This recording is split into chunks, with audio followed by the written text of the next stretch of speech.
माया, छोरी, तेरो बाबालाई भोक लाग्यो होला, यो खाजा लिएर खेतमा जा त। आमाले म पढिरहेको बेलामा भन्नुभयो। किसानको घरमा म गरिबीमा नै हुर्किएकी थिएँ। मैले हुन्छ आमा भनेर किताबलाई जतनका साथ राखेर आमाले दिनुभएको खाजाको पोको लिएँ। खाजा पुर्याउन जानलाई चप्पल लगाउँदै थिएँ, चप्पल चुँडियो। आमा हेर्नुहोस् न, चप्पल त चुँडियो नि, कसरी जानु होला अब? मैले चुँडिएको चप्पल निकालेर आमालाई देखाउँदै भने। आमाले भन्नुभयो, खै ले त यता, म गाँसिदिन्छु। आमाले मेरो चुँडिएको चप्पल लिँदै टुकी बालेर गाँस्न लाग्नुभयो। 1 साल हुन लागिसक्यो आमा यो चप्पल चुँडिएर गाँस्दै लगाएको। नयाँ चप्पल कहिले किनिदिने हो र भन्या मलाई। म ठुस्किएको थिएँ आमासँग। आमाले मलाई हेरेर मुसुक्क हाँस्दै मेरो चप्पल गाँस्दै भन्नुभयो, यो पालि बाली राम्रो भयो भने तेरो बाले नयाँ चप्पल किनिदिनु हुने रे।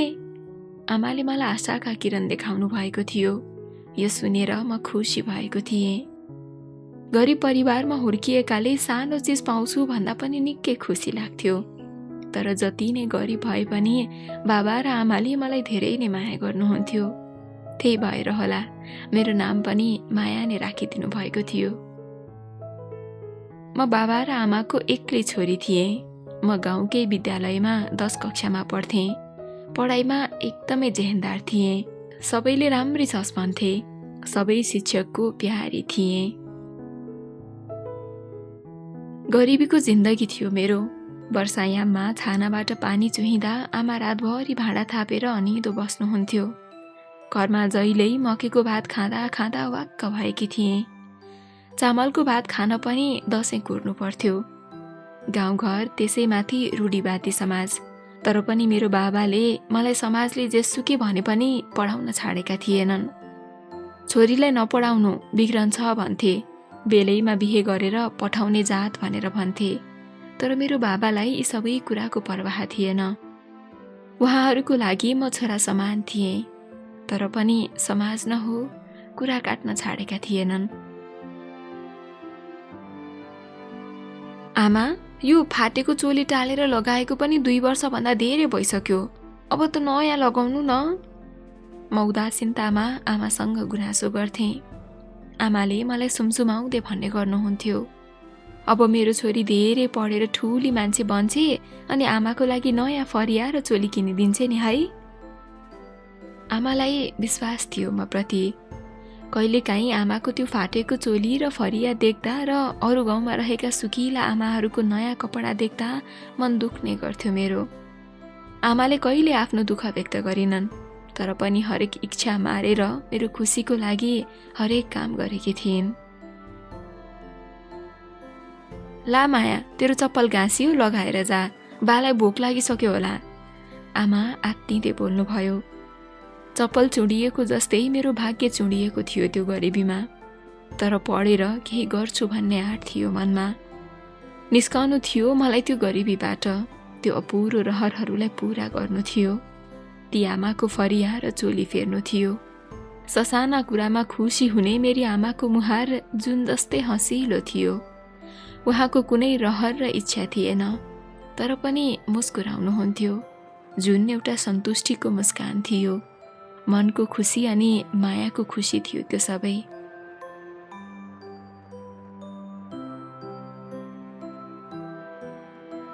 मनभरि यस्तै कुराहरू खेलाउँदा खेलाउँदै म खेतमा पुगेँ। बाबा खेतमा हलो लगाउँदै हुनुहुन्थ्यो। रोपाईको बेला थियो। सानो घर अनि थोरै जग्गा थियो। खानालाई धौधौ परे पनि सङ्घर्ष र मेहनत गरेर नथाक्ने बाबाको बानी थियो। बाबालाई खाजा ल्याएको कुरा बताएँ। एकैछिनमा बाबा पनि आउनुभयो। आमखोरामा पानी दिए अनि बाबाले हात धुनुभयो। थचक्क आली छेउमा बसेर टाउकोबाट फाटेको ढाका टोपी निकालेर खुइया गर्दै आफ्नो मुहार पुछ्नुभयो। कहिलेकाहीँ आमा र बाबाको पहिरन देख्दा केही इच्छा भएको कुरा पनि माग्न मनले मान्दैन थियो। कति रहरहरू मनमा नै मारेको थिएँ। सानै भए पनि गरिबीको कारण जिन्दगीले पाठ पढाएको थियो। उमेरको परिपक्वताले पनि सायद त्यति सिकाउँदैन थियो होला कसैलाई, जति मैले बुझेको थिएँ। बाबाका खुट्टाहरूमा कहिले चप्पल या जुत्ता देखिन। देखेँ त केवल फुटेका पैताला अनि हिलोले खाएका औँलाहरू। बाबालाई हौसला दिँदै भने, बाबा, म धेरै पढेर ठुली मान्छे बन्छु अनि हजुरलाई मैले नै बनाएको ठुलो घरमा राख्छु। त्यसपछि त काम पनि गर्नु पर्दैन यसरी। मेरो कुरा सुनेर बाबा हाँस्नुभयो अनि भन्नुभयो, हुन्छ नि छोरी, मलाई विश्वास छ मेरी छोरीप्रति। उहाँहरूले कहिले छोरा पाउने आश गर्नु भएन। छोराको रूपमा मलाई नै हेर्नुहुन्थ्यो। पढाइ लेखाइ केही पनि नगरेको भए पनि छोराको इच्छा गर्नु भएन उहाँहरूले। मलाई छोरा समान पढाउनु र माया गर्नुभएको थियो। म उहाँहरूको आँखाको तारा थिएँ। असारको बेला सिमसिमे पानी पर्न थाल्यो। बाबाले खाजा खाइसकेपछि छिट्टो घर जान आग्रह गर्नुभयो। बाबा चाहिँ काम सकेर आउने भन्नुभयो। म पोको खोलिएका भाँडा समेट्दै पोको पारेर सिमसिमे पानीमा भिज्दै लागेँ। बाटोभरि हिलो थियो, त्यही माथि चिप्लो बाटो। कुर्ती लगाएको थिएँ। पानी झनै दर्किन लाग्यो। भिजिने भयो भनेर दौडिँदै गर्दा अचानक चिप्लिएर म लड्न पुगेँ। शरीरभरि हिलो लाग्यो। मेरो कुर्ताभरि पनि हिलो लागेको थियो। लड्दाखेरि मेरो हातबाट खाजा बुकिएको भाँडो उछिटिएको थियो। कसैले निकै साह्रो गरी अय्या मरे नि बाबा भनेर चिच्याउँदा म झसङ्ग भएँ। ला कसलाई लागेछ भनेर म डराउँदै पछाडि फर्किएर हेरेँ। पछाडि फर्केर हेर्दा एकजना केटा टाउकोमा हात राखेर थचक्क बसेको थियो। म सजिलै चिन्न सक्थेँ उसलाई, किनकि ऊ अरू कोही नभएर पल्लो गाउँको प्रेम थियो, जो मैले पढ्ने स्कुलमा 11मा पढ्ने गर्थ्यो। उसले मलाई माया गर्थ्यो, त्यही भएर सधैँ पछ्याउने गर्थ्यो। ऊ मभन्दा ठुलो भए पनि म चाहिँ तनै भनेर पुकार्थेँ। उसको नजिक गएर पोका उठाउँदै भने, ठिक्क पर्यो तँलाई, कसले पछ्याउन लगाएको थियो, खाइ छैन टाउको फुट्ने गरी। मैले रिसाउँदै भनेकी थिएँ। ऊ मुस्कुराइरहेको थियो, किनकि मेरो गाली पनि उसलाई माया लाग्थ्यो। उसले भन्यो, ओ माया, तिमी भन्छौ भने म हरेक दिन यो गाली र भाँडाकुँडाको झट्टारो सहन सक्छु। बिहे गर न मसँग। रिस उठेर मेरो नाकको टुप्पोमा पुगेको थियो। भुइँमा रहेको हिलो हातमा लिएर मैले उसको मुखमा फ्याँकेर म फन्किँदै घर गएँ। ऊ आफ्नो मुहारबाट हिलो पुछ्दै म गएको हेरिरहेको थियो। म उसलाई कति भन्थेँ तर पनि ऊ मेरो पिछा गर्न छोड्दैन थियो। 3 गाउँ परदेखि मलाई हेर्न र भेट्न आउँथ्यो। तर मलाई यो माया प्रेममा फस्नु थिएन। सायद मेरो मनमा उप्रति केही थियो या थिएन त्यो त मलाई थाहा छैन। तर मलाई यी कुरामा परेर मेरो भविष्य बिगार्नु थिएन। मेरो काँधमा बा र आमाको जिम्मेवारी थियो। छोराको भूमिका निभाउनु थियो मैले, उहाँहरूलाई पाल्नु थियो। त्यही भएर मलाई रिस उठ्थ्यो कसैले प्रेम प्रस्ताव राखेमा।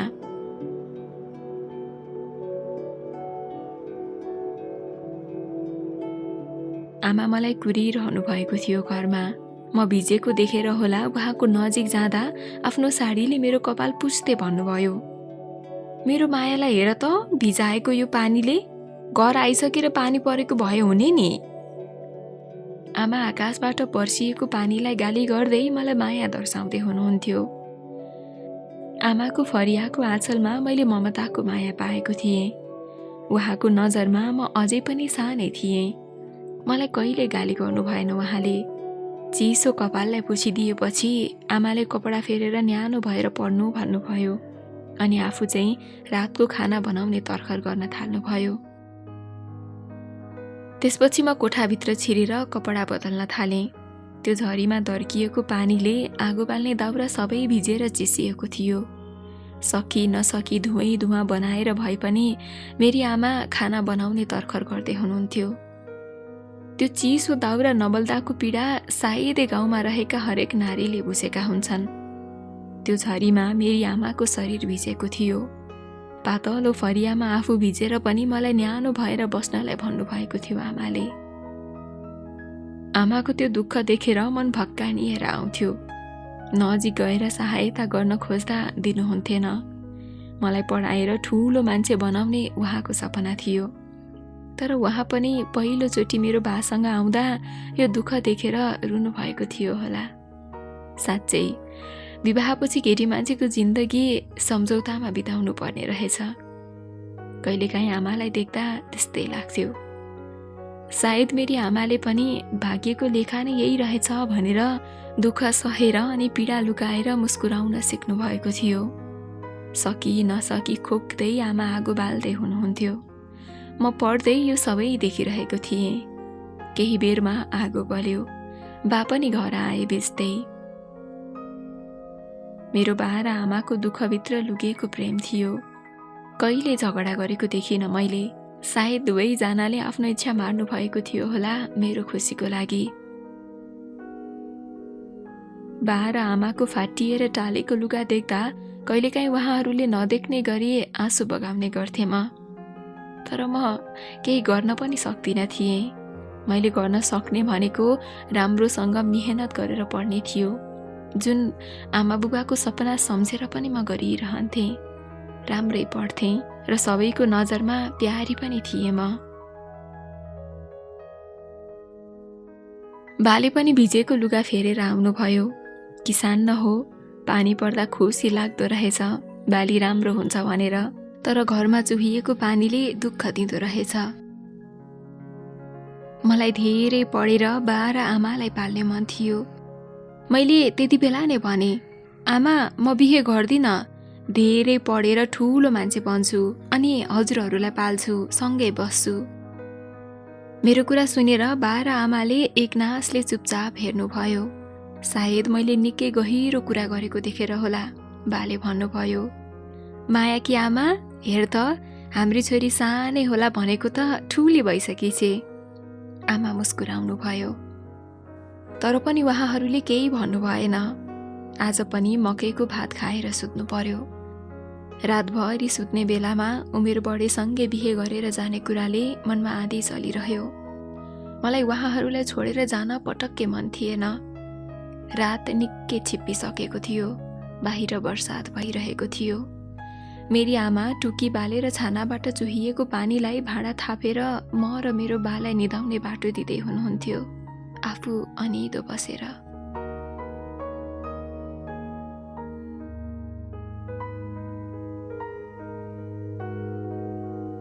खरको पातलो छानो, त्यही माथि पानी चुहिँदा माटोले लिपिएको घर हिलै हिलो थियो।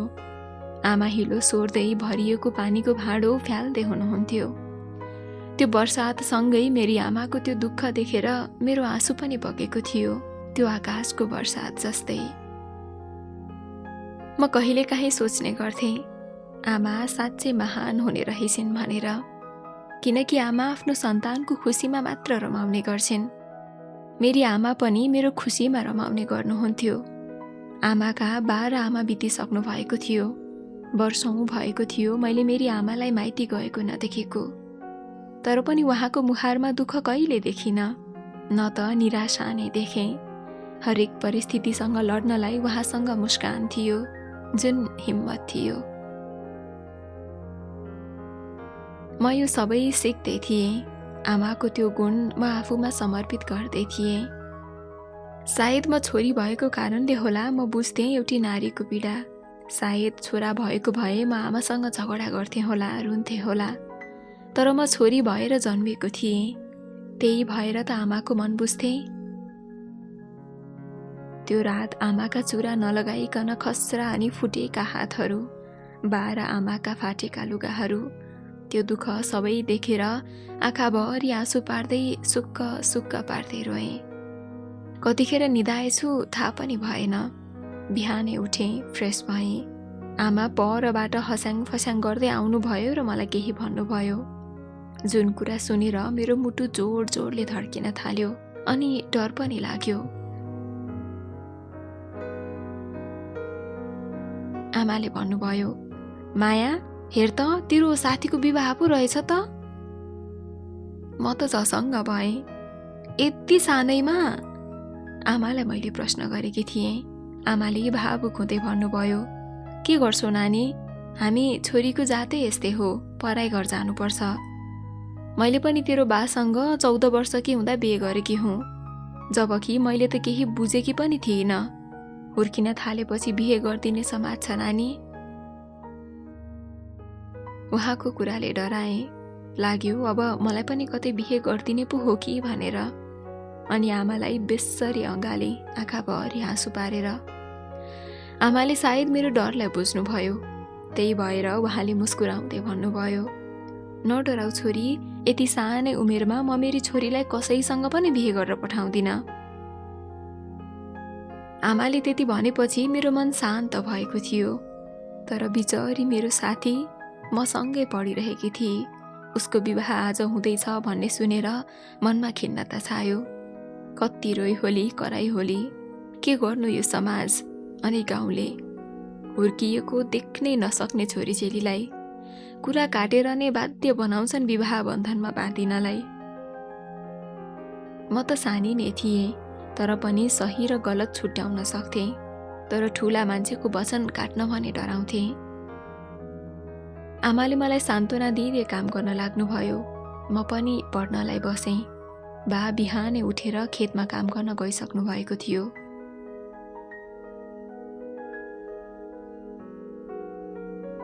आमा झर्को नमाने चिसा दाउरामा मरुन्जेल खोक्दै आगो बाल्ने प्रयास गर्दै हुनुहुन्थ्यो। सायद अब त बानी परेर होला ती सबै कुरा उहाँको लागि नौलो थिएन। तर म यो सबै देख्न सक्दिन थिएँ। मन नलागी पढ्न बसेकी थिएँ। बाहिर सिमसिम पानी परि नै रहेको थियो। जसो तसो आमाले आगो फुकेर मकै भुटेर खाजा बनाएर गुन्द्रुकको अचार बनाउनु भयो अनि मलाई एक गिलास दुध तताएर खाजा बनाएर दिनुभयो। अनि उहाँ आफैले खाजाको पोको बोकेर बालाई दिन भनेर हिँड्नुभयो। खाजा खाँदै गर्दा मेरो घरको बाटो छेउ हुँदै जन्ती आयो। मेरो छाती जोडले थड्किन थाल्यो। यति सानो उमेरमा मेरो साथी पराई घर जाँदै थिइन्। काश उनको घरमा पनि मेरा बा र आमाले जस्तै बुझेको भए। म यही सोचेर जन्तीलाई हेर्दै थिएँ। अचानक जब मैले बेहुलालाई देखेँ, ऊ लगभग 30-35 वर्षको थियो। बिचरी मेरी साथी भर्खर 16 वर्ष मात्र लागेकी थिए। परिपक्व बुढोसँग कसरी यति सानी छोरी दिन सके होलान्? कठै म हेरेको हेरै भएँ। अनि साथीको माया लागेर आयो। आमा आउनुभयो। जन्ती आएको खबर गाउँमा गुन्जिएको थियो। पञ्चे बाजा र सहनाई बजिरहेको पुरा गाउँमा नै सुनिन्थ्यो। गाउँका मान्छे सबै विवाह घरमा बेहुला हेर्न गएका थिए। आमाले मलाई पनि जाउँ भन्नुभयो, तर मलाई जान मन लागेन। मनमा डर छाएको थियो। साथीलाई भेट्ने हिम्मत नै थिएन मसँग। त्यही भएर घरमा बस्छु भनेर आमालाई भने।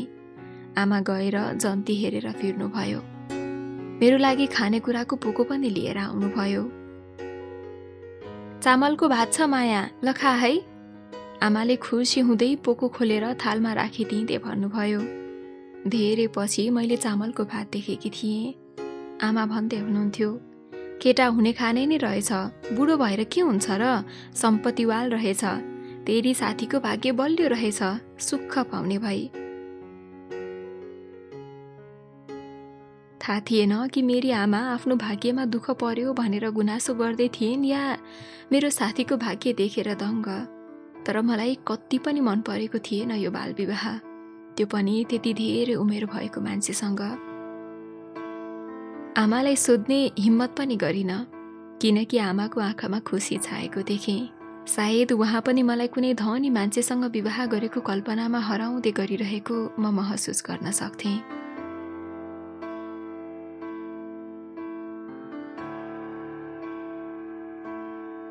म चुपचाप मेरो साथीको विवाहको चामलको भात खान थालेँ। मनभरि हजारौं प्रश्न हुँदा हुँदै पनि आमालाई सोध्ने हिम्मत गरिन। पहिलो पटक म स्तब्ध भएँ। बा पनि केही बेर पछाडि घर आउनुभयो। आमा घरको काम गर्न थाल्नुभयो। बा हातखुट्टा धुन थाल्नुभयो। केही बेरमा बाजा बजाउँदै जन्तीले दुलही लाँदै थिए मेरै घर अगाडिको बाटोबाट। मेरो साथी डोलीमा बेहुली बनेर सजिएकी थिए। उदास थिइन्, आँखाभरि आँसु थियो उनको। म सजिलै निहाल्न सक्थेँ। मेरो घर छेउमा आउँदा उनले मलाई हेरिरहेकी थिइन्। आँसुहरू बगिरहेका थिए अनि उनी मलाई बिदाईको हात हल्लाउँदै थिइन्। जब उनले बिदाईको हात हल्लाइन्, मेरो जिन्दगीको सबैभन्दा गरुङ्गो पल त्यही नै थियो सायद। उनी सायद विवश थिइन्, नयाँ जिन्दगीको सुरुवात गर्न जाँदै थिइन्, जन्मघर छोडेर पराई घर जाँदै थिइन्। म चुपचाप हेरी मात्र रहेँ। यो गाउँमा यति सानै उमेरमा विवाह गरेर जाँदा पनि कसैले रोक्न सकेनन् उसलाई। बालविवाह भन्ने थाहा हुँदा हुँदै पनि छोरीको जात सानैमा विवाह गरेर जानुपर्छ, नत्र छाडा हुन्छन्, नाक काट्छन् भन्ने समाजले मेरो साथीको सपना जलाएका थिए। अनि म पनि त त्यही सामाजिक चेली थिएँ। मेरो पालो पनि नआउला भन्न सक्दिन थिएँ। मनमा चिसो पसिसकेको थियो। जन्तीको पछि पछि उनको आमा बा अनि आफन्त पछ्याउँदै रुँदै रुँदै छोरीलाई बिदाई गर्दै थिए। हामी जस्तो छोरी मान्छेलाई धेरै पढाउनुहुन्न, भात र सब्जी बनाउन जान्ने भए पछाडि विवाह गरेर खेदाइहाल्नुपर्छ भन्ने समाज र गाउँ थियो त्यो। जन्तीले डाँडा काट्यो। मेरो साथी त्यो नौलो मान्छेसँग विवाह गरेर गएकी थिइन्। सायद उनलाई त उता पुगेर के गर्नुपर्छ त्योसम्म थाहा थिएन होला। उनको परिवार फर्किँदै गर्दा उनकी आमाले आफन्तहरूलाई भन्दै थिइन्, बल्ल विवाह गरेर पन्छाइयो, अब आनन्दको सास फेर्न पाइने भयो। के गर्नु, चिन्ता थियो पढेर बिग्रिन्छे भन्ने। धन्न बेलैमा लगन जुर्यो।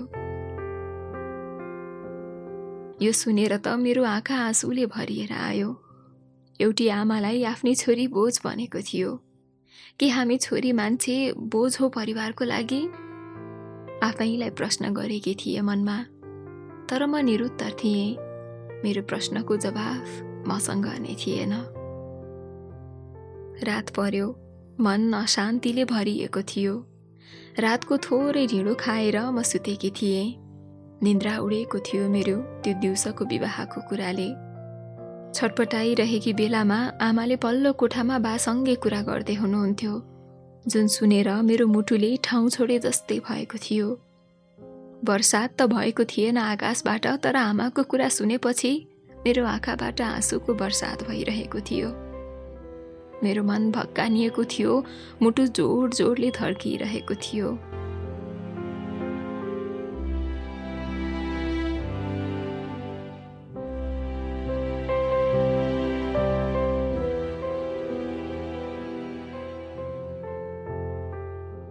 आमा बालाई भन्दै हुनुहुन्थ्यो, मायाका बा, गाउँमा सबैले छोरीको बारेमा कुरा काट्न थालिसके।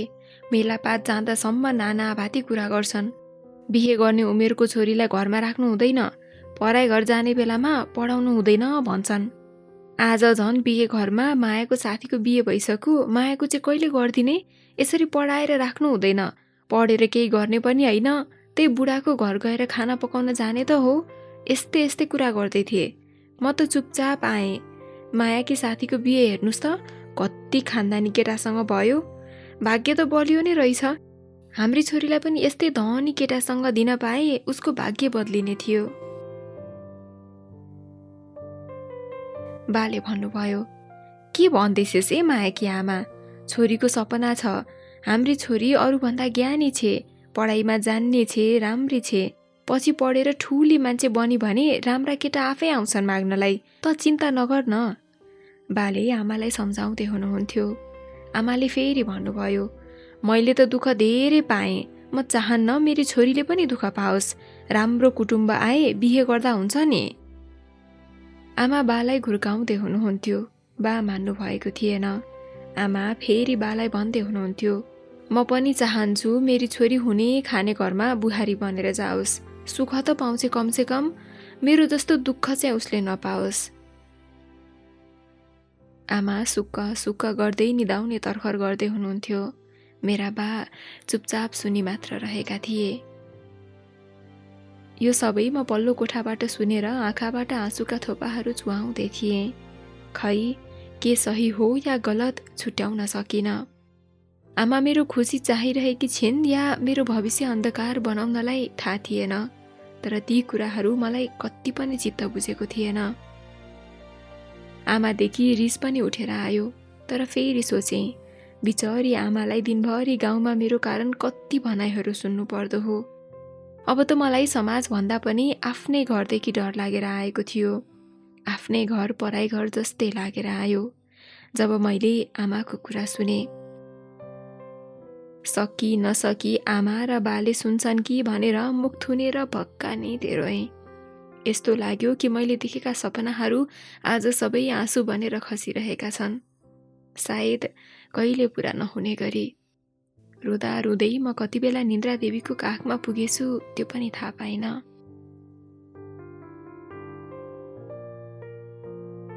बिहानी पख गाउँघरको होहल्ला र सेमसेमे पानी, चराचुरुङ्गीको चिरबिर चिरबिर सुनेर म पनि बिउजिएँ। आँखाहरू हल्का सुन्निएका थिए। उठेर मुख धुँदै थिएँ।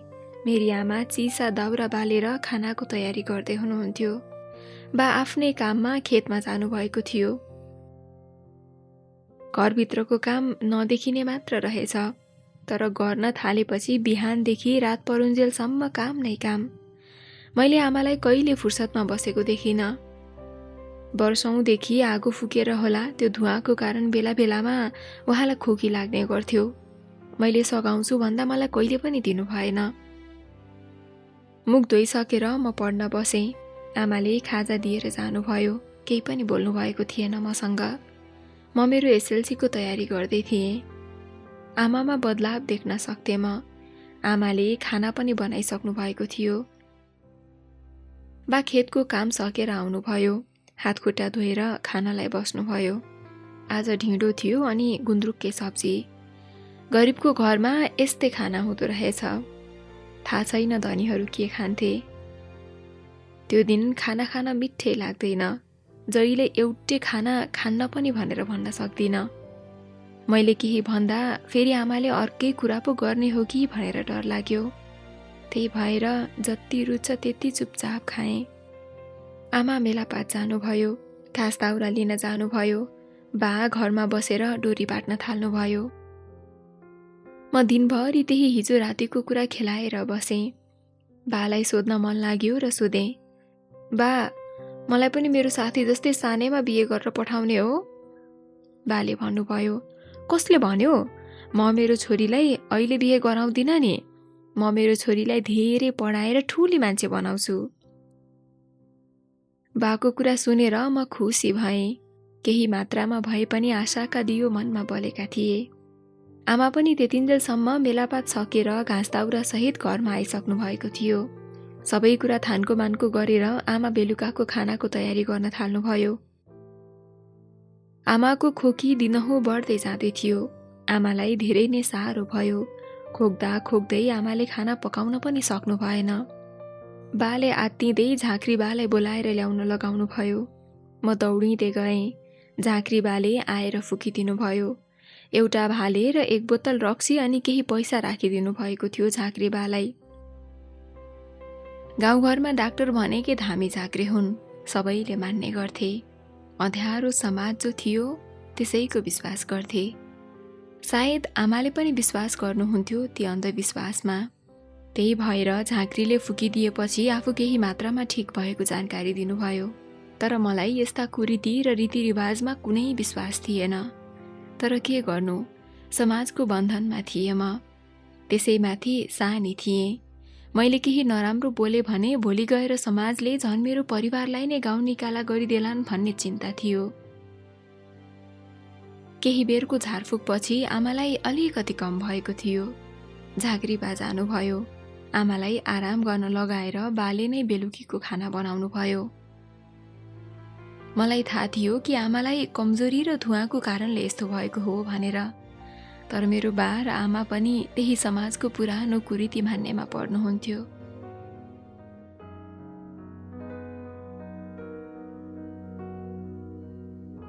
आमाले थोरै जाउलो खाएर आराम गर्नुभयो। आफ्नो आमा आफ्नै अगाडि बिरामी हुँदा मन एकदमै दुख्दो रहेछ। आँसु थियो मेरो आँखाभरि। आमालाई गुमाउने डरले मनमा डेरा जमाएको थियो। यो अन्धविश्वासको कारण आमालाई गुमाउँछु भन्ने आभास हुन थाल्यो। खाना खाएर धन्दा सबै मैले गरेँ त्यो रात। सुत्ने तर्खर भयो। म आमालाई एकैछिन हेरेर कोठामा आएर सुतेँ। आमा फेरि मध्यराती झन् साह्रो गरेर खोक्न थाल्नुभयो। बाले राति नै गएर झाँक्री बालाई बोलाएर ल्याए। 1 घण्टासम्म झारफुक गर्दा पनि केही सुधार नभएपछि झाँक्री बा हार मानेर जानुभयो। आमा गम्भीर भइसक्नु भएको थियो। मैले बालाई स्वास्थ्य चौकी जाउँ भनेर भने, तर त्यसै बेला पानी जोडले तर्कियो। हल्का केही पर थियो स्वास्थ्य चौकी। हावाहुरी सहितको त्यो पानीमा लान गाह्रो भएको थियो। त्यो रात सहयोग गर्ने कोही पनि थिएन। गाउँमा सबैको घर केही पर नै थियो। फेरि यस्तो झरीमा को आउने हो र? आमाको त्यो हालत देखेर म रोएकी थिएँ। आमा बिरामी हुँदा मन पनि रुँदो रहेछ। आँखाबाट आँसु थाम्न नसकिँदो रहेछ। खोक्दा खोक्दै आमाले खोक्न बन्द गर्नुभयो। जिउ पुरै लल्याक लुलुक भएर आयो। मैले समाएको आमाको हात चिस्सिएर आयो अनि म चिच्याएँ, आमा! बा पनि निकै आत्तिनु भएको थियो त्यो पल जब मैले त्यसरी चिच्याएँ। नआत्तिउन् पनि कसरी, जब जिन्दगीको यतिका समयसम्म कहिले झगडा नगरी हरेक सुख दुःखमा साथ दिएर एकअर्कालाई माया गरेर गरिबीमै भए पनि अधुरा सपनाहरूलाई मनमा साँचेर खुसीले बाँचेका थिए। मेरा बाको जिउने आधार नै मेरी आमा हुनुहुन्थ्यो। आफ्नो अर्धसङ्गिनी नै यस्तो हालतमा देखेपछि जसलाई पनि रुन मन लाग्दो रहेछ। मेरा बाको मुहारमा मैले मेहनत र सङ्घर्षका लहरहरू मात्र देखेकी थिएँ। जब आमालाई त्यो बेला त्यस्तो भयो तब पहिलोचोटि डरका रेखाहरू आँसु बनेर आँखाबाट खसिरहेका थिए। हो, मैले मेरा बा रोएको पहिलो पटक देख्दै थिएँ। मलाई यो माया र प्रेम कस्तो हुन्छ अनुभव थिएन। आमा र बाको माया पाएको थिएँ, त्यही भएर पारिवारिक माया थाहा थियो। तर त्यो हालतमा मैले पहिलोचोटि आमाप्रति बाको माया झल्किएको देखेकी थिएँ। हुन त बा र आमाले कहिले माया देखाएका थिएनन्, तर त्यो गरिबीमा, दुःखको, सङ्घर्षको लडाईँमा हातेमालो गरेर हिँड्दा र आपसमा समझदारी भएको कारणले होला माया देखाउने मौका कहिले पाएनन्। जिम्मेवारीले बाँधिएपछि आफ्नो श्रीमतीलाई समय दिन नसके पनि मनभरि माया भने हुँदो रहेछ, जुन पर्यायको खण्डमा देखाइँदो रहेछ। मैले यो सबै देखिरहेकी थिएँ। बाले मलाई सम्झाएर आमालाई त्यो झरीमा एक्लै डोकोमा बोकेर परको स्वास्थ्य चौकीमा लाँदा म पनि पछि पछि त्यो झरीमा आमाको मायाले तानिएर जाँदै थिएँ। अनि बा आफ्नो जिन्दगीलाई बोकेर जाँदै थिए। प्रेम होस् त यस्तो। आँधी तुफानले पनि रोक्न सकेन मेरा बालाई। त्यो आँधी तुफानलाई पनि हार खुवाएर मेरा बाले आफ्नो साँचो प्रेमको जित मनाएका थिए स्वास्थ्य चौकी पुगेर। म रोइरहेकी थिएँ। हतार हतार उहाँको चेकअप भयो। अक्सिजन पनि दिइयो। खोकीको कारण बेहोसिएको भएर केही बेरमा अक्सिजन पाएपछि मेरी आमाले आँखा उघारेकी थिइन्। त्यतिन्जेलसम्ममा पानी रोकिएर बिहानीको झुल्के घाम उदाएको थियो। रातभरिको जाग्रामले गर्दा मेरा आँखाहरू पनि सुन्निएका थिए। आमालाई होस आएको देखेपछि म दौडिएर आमालाई अँगालेर धेरै रोएँ। आमा पनि रुनुभयो।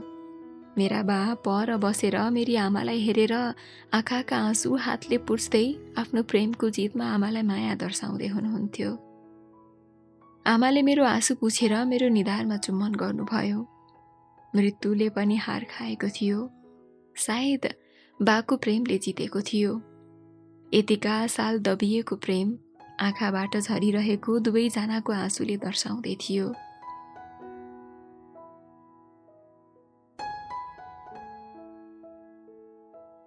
बिहानी पख डाक्टरले केही औषधि र त्यो उपचारको खर्च बिल दिए। बिल जम्मा 5,000 को थियो। मैले आजसम्म 5 रुपैयाँको नोट बाहेक कहिले पनि नदेखेको मान्छे। त्यो बिल मेरो लागि त लाखौँ थियो। तर पनि बाको अनुहारमा कुनै उदासीपन थिएन। सायद पैसा भन्दा माया गर्ने मान्छे ठुलो हुन्छ भन्ने प्रमाण दिएका थिए। बा केही बेर हराएर 5,000 खोजेर बिल तिरेका थिए। यति धेरै पैसा कहाँबाट आयो? आमाले स्वास्थ्य चौकीबाट निस्कँदै गर्दा बालाई सोध्नुभयो। बाले मुस्कुराउँदै भने, भएको त्यही एउटा खेतबारी थियो, साउकोमा राखेर ऋण लिएँ। आमाका आँखाबाट आँसु बगिरहेका थिए, किनकि त्यो खेत उकास्नलाई अब लगभग असम्भव नै थियो। सायद बाको प्रेम अगाडि ती आँसु पनि निरर्थक थिए। गरिबीमा पनि बालाई त्यो खेत गुमाएकोमा कुनै दुःख थिएन। त्योभन्दा पनि खुसी थियो आफूले माया गरेको मान्छे जिउँदो देखेकोमा। म प्रेमको परिभाषा बुझ्दै थिएँ। आमा पनि केही बोल्न सक्नु भएन। जसो तसो हामी घर पुग्यौँ। बा आफैले खाना बनाउने तर्खर गर्दै हुनुहुन्थ्यो। त्यो रातभरि भिजेका चिसा दाउरालाई आमा जस्तै सकि नसकी ढुङ्ग्रोले फुक्दै आगो बाल्ने प्रयास गर्दा मेरो मनमा पीडाको आगो बलेका थिए। गरिबी अभिशाप भए चाहिँ लाग्थ्यो। आफ्नो आमा र बाको दुःख देख्दा साँच्चै नसकिँदो रहेछ सहन। मैले ती पीडा बुझेको थिएँ, किनकि म छोरी थिएँ। सानो कुरामा खुसी हुने र सानो कुरामा दुखी हुने हाम्रो मन हुन्छ। तर जति नै पीडा भए पनि हामी आफ्नो पीडा मनभित्रै दबाएर राख्न सक्छौँ। त्यसको उदाहरण मेरी आमा थिइन्। अब खेतमा जानको लागि, काम गर्नको लागि कुनै खेत थिएन हाम्रो। बाले सबै काम घरको आफै गर्न थालेका थिए। आमालाई काम गर्न दिनुभएको थिएन। म बेला बेलामा बालाई सघाउँथेँ। आमालाई आराम गर्न मात्र लगाउँथेँ। मैले गाउँमा नै पहिलो पटक घरको काम छोरा मान्छेले गरेको देखेकी थिएँ। नत्र त सबै घरको काम छोरी मान्छेले नै गर्ने हो। छोरा मान्छेले गरे भने नामर्द, स्वास्नी चेपुवा भनेर लान्छना लगाउँछन् यो समाजले। तर कहिले बुझ्न सकेनन् मेरा गाउँका मान्छेले कि त्यो नामर्दको निशानी होइन, माया हो भनेर। श्रीमान श्रीमती भनेका एक रथका दुई पाङ्ग्रा हुन् भन्ने कुरा मेरो बाले घरको काम गरेर पुष्टि गरेका थिए। बाले घरको काम गर्दा म घाँस काट्न पनि गएकी थिएँ। एक दिन घाँस काटेर फर्कने क्रममा मेरो अगाडि पल्लो गाउँको प्रेम थियो। ऊ मलाई माया गर्थ्यो, तर यो पटक मैले उसलाई गाली गरिन। उसको नजिक गएँ र भने, प्रेम, यदि हजुर साँच्चै मलाई मनदेखि माया गर्नुहुन्छ भने मेरो अगाडि कहिले देखा नपर्नुहोस्। मलाई मेरो परिवारको जिम्मेवारी बोक्नु छ। यो माया प्रेम मबाट हुँदैन। प्लिज, हजुरलाई मेरो कसम। ऊ चुपचाप आँखाभरि आँसु पारेर एक शब्द पनि नबोली हेरिरह्यो। सायद उसँग बोल्ने शब्द थिएन, किनकि मैले सबै मायाका ढोकाहरू बन्द गरिदिएकी थिएँ। एउटा प्रेमको हत्याजो गरिदिएकी थिएँ। तर परिवारको जिम्मेवारी र गरिबीको अगाडि उसको प्रेम मेरो लागि मूल्यहीन भएको थियो। म गएकी थिएँ उसको मन दुखाएर। घर पुगेर गाईलाई घाँस हालेर म पढ्न बसेँ। धेरै दिन बितिसकेको थियो। आमा पनि केही हदसम्म ठिक भइसक्नु भएको थियो। बीचमा बुबाले आमालाई सहरको अस्पताल लगेर राम्रोसँग चेकअप पनि गराएर ल्याउनु भएको थियो। त्यो बेलादेखि आमा अलिअलि हिँडुल गर्न सक्ने र केही काम पनि गर्न सक्ने भइसक्नु भएको थियो। तर पनि मेरो बाले एउटा पनि काम आमालाई गर्न दिनुभएको थिएन। मेलापात, घाँस दाउरा, घरको सबै काम आफै गर्नुहुन्थ्यो। मलाई थाहा थिएन कि त्यो माया हो या के हो, तर गाउँमा मेरो बालाई सबैले जोइटिङ रे भनेर कुरा काट्न थालिसकेका थिए। जुन मैले धेरै सुन्दा एक दिन मैले बालाई सोधेँ, बा, अब हजुर काम नगर्नुहोस्, बरु म गर्छु। आमा पनि अब ठिक हुँदै हुनुहुन्छ। हामी काम गर्छौँ, तपाईँ नगर्नुहोस्, किनकि सबैले हजुरको बारेमा कुरा काटेको म सुन्न सक्दिनँ। मेरो प्रश्न र जिद्दीपनले गर्दा बाले आँखाभरि आँसु पारेर भन्नुभयो, जुन कुरा सुनेर म केही सोच्न नसकेर बेहोसिएछु। बाले भन्नुभयो, छोरी, तेरो आमालाई क्यान्सर छ रे, कहिले निको नहुने रोग, जुन मलाई डाक्टर साहेबले भन्नुभएको। मैले लुकाएको थिएँ यो सबै कुरा तिमीबाट। अब ऊ केही दिनको पाहुना मात्रै हो, तर यो कुरा तिम्रो आमालाई कहिले पनि नभन्नु नि। उसले यो सहन सक्दिन। म चाहन्छु ऊ जति बाँचे तबसम्म उसलाई केही पनि दुःख नदिउँ। अबको बाँकी पल उसलाई खुसी दिन चाहन्छु म। त्यही भएर म उसलाई केही पनि काम लगाउँदिन छोरी। यो समाजले जेसुकै भनोस् मलाई केही परवाह छैन। बाको कुरा सुनेर म बेहोसिएछु। होसमा आउँदा आमा र बा मेरो छेउमा आत्तिँदै आँखाभरि आँसु पारेर रोइरहनु भएको थियो।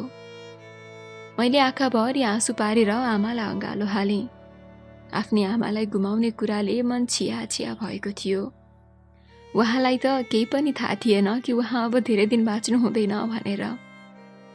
बाले कसरी आफ्नो मन बुझाइरहेका थिए थाहा थिएन, तर मनभित्र यति ठुलो पीडा दबाएर बसेका रहेछन् भन्ने कुरा थाहा पाउँदा मैले सहन सकिनँ। साँच्चै छोरा मान्छेले जतिसुकै ठुला दुःखहरू पनि मनमा लुकाएर राख्न सक्छन् भन्ने कुरा मैले मेरो बाबाट थाहा पाउँदै थिएँ।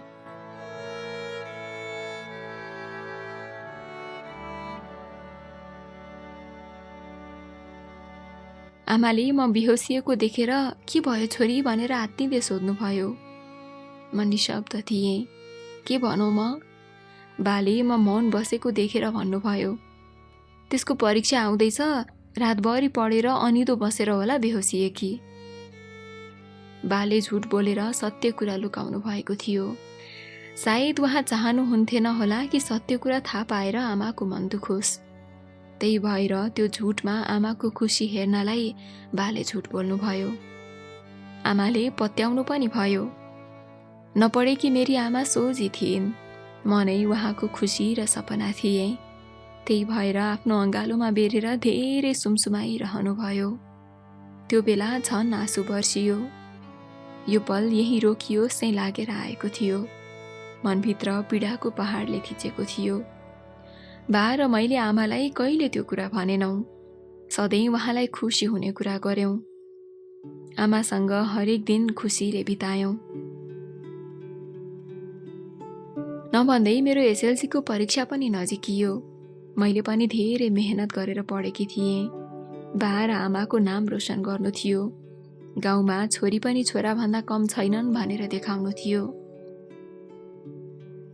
परीक्षा सुरु पनि भयो। आमालाई हरेक दिन औषधि दिएर म परीक्षा दिन जान्थेँ, उहाँको आशीर्वाद लिएर। केही दिनपछि परीक्षा पनि सकियो।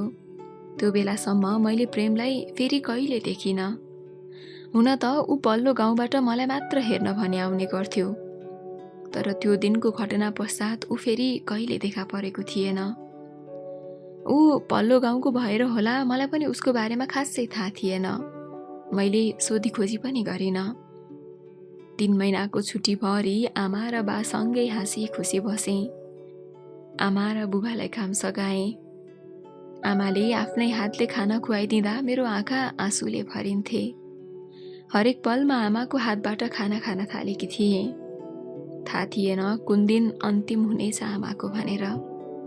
त्यही भएर हरेक पल आमासँगै बिताउने गरेकी थिएँ।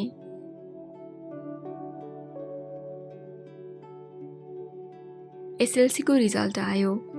वरिपरि रहेका 3-4वटा गाउँकै सबैभन्दा धेरै अङ्क ल्याएर मैले पास गरेकी थिएँ। मैले मेरा बा र आमाको नाम रोशन गरेकी थिएँ। सहर जस्तो होइन नि गाउँ, किनकि गाउँमा आमा र बाको नामबाट छोराछोरी चिनिने गरिन्छ। सबैले भन्न थालेका थिए, ए फलानुको छोरीले त पढाइमा टप गरेछिन् है, छोरी होस् त यस्तो। मेरा बा र आमा दुवैजना खुसी थिए। अब मेरो सपना पूरा गर्ने दिन आएको थियो। पढेर जागिर खाएर बा आमालाई पाल्ने सपना थियो। म धेरै खुसी थिएँ। तर गरिबको घरमा खुसी पनि केही पलको लागि मात्र आउँदो रहेछ। नभन्दै एक दिन मेरो घरमा गाउँको रिन्तिने साउ आएका थिए। मेरा बा केही दिनको भाका माग्दै थिए। गाउँका जमिनदार नपरे, गरिबलाई जत्ताबाट पनि मार मात्रै। जमिनदारले घरमै आएर भन्दै थिए, हेर साइला, तैँले खेत राखेको भाका पुरा भयो तिरिनस्, अब त्यो खेत मेरो भयो। तेरी श्रीमतीलाई यतिका दिनसम्म औषधि खुवाउन यो घर पनि मेरो नाममा राखेर पैसा लगिस्, त्यो पनि तिर्न सकिनस्, भाका पनि नागिसक्यो, आज नै निस्केर गइहाल, यो घर जग्गा सबै मेरो भयो। म छक्क परेँ। बाले त घर जग्गा सबै आमाको उपचार र औषधि मूलोमा नै सकेछन्। बिचरा बा। र पनि सधैँ खुसी भए चाहिँ बस्ने गर्थे। मनभित्र यति ठुलो वेदना बोकेका रहेछन्। म पनि निराश थिएँ। म सानै थिएँ तर बुझ्ने नै थिएँ। तैपनि उपाय त केही पनि थिएन हामीसँग।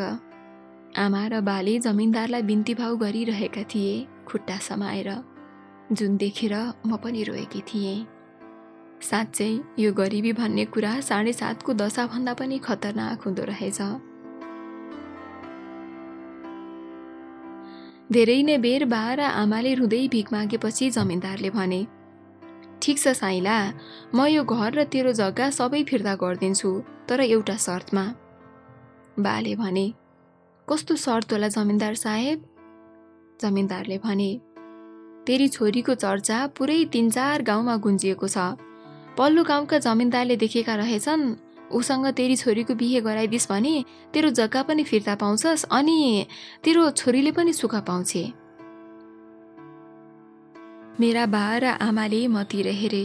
म त्यो सबै कुरा सुनेर ठेकिएको जमिन भाँसिएको महसुस गर्दै थिएँ। एकातिर बिरामी आमा, अर्कातिर लाचार बा। न घर थियो न जग्गा। कहाँ जाने के गर्ने केही उपाय थिएन। मेरा बा र आमा दुवै चुप थिए।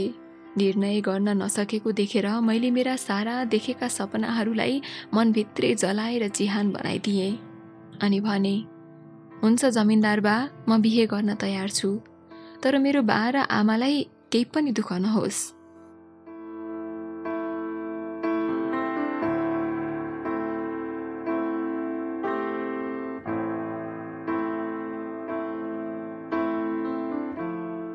मेरो कुरा सुनेर बा र आमाले सम्झाउन थाले, तर मलाई थाहा थियो कि समस्याको समाधान यही मात्र थियो।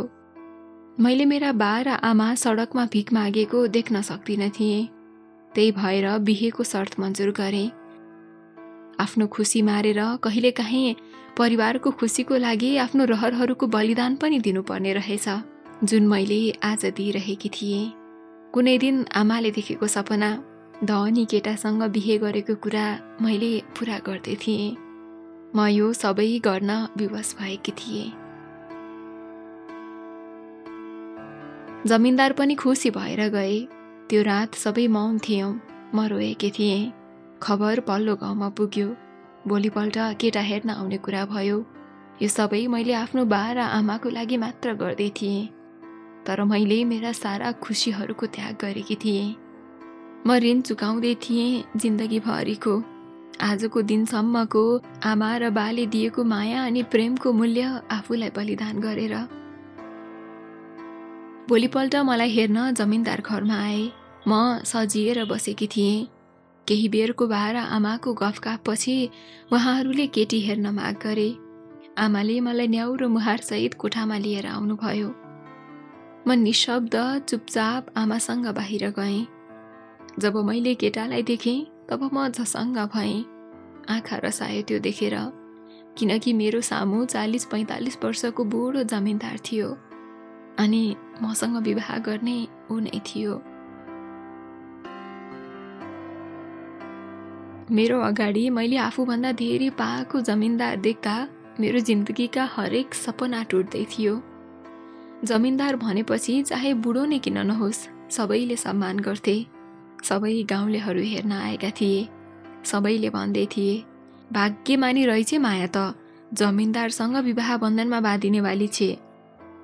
तर त्यो भिडमा कसैले पनि भनेनन् कि बाल विवाह हुनु हुँदैन भनेर।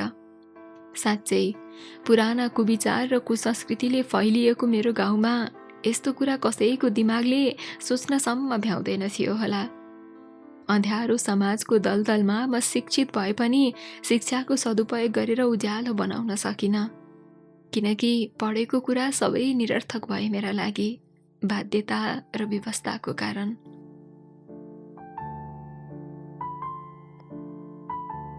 सबैको मुहारमा खुसी छाएको थियो। मेरी आमाको मुहारमा पनि खुसी छाएको थियो। बाको अनुहार न्याउरो थियो तर ओठमा झुटो हाँसो थियो। म हारिरहेको थिएँ नियतिको अगाडि। भगवानले पनि गरिबलाई झन् दुःखमाथि दुःख मात्रै दिँदा रहेछन्। सुखका दिन कहिले नआउँदो रहेछ गरिबको घरमा। हरेक चाडबाडमा लक्ष्मीले सच्चा मनले पुजेको घरमा मात्र बास गर्छन् भन्थे, तर सबै गलत रहेछ। यो धर्मशास्त्रमा मात्र सीमित छ। भोग्नेलाई मात्र थाहा छ कि गरिबको घरमा लक्ष्मी माताले पनि पाइला नराख्ने रहेछन्।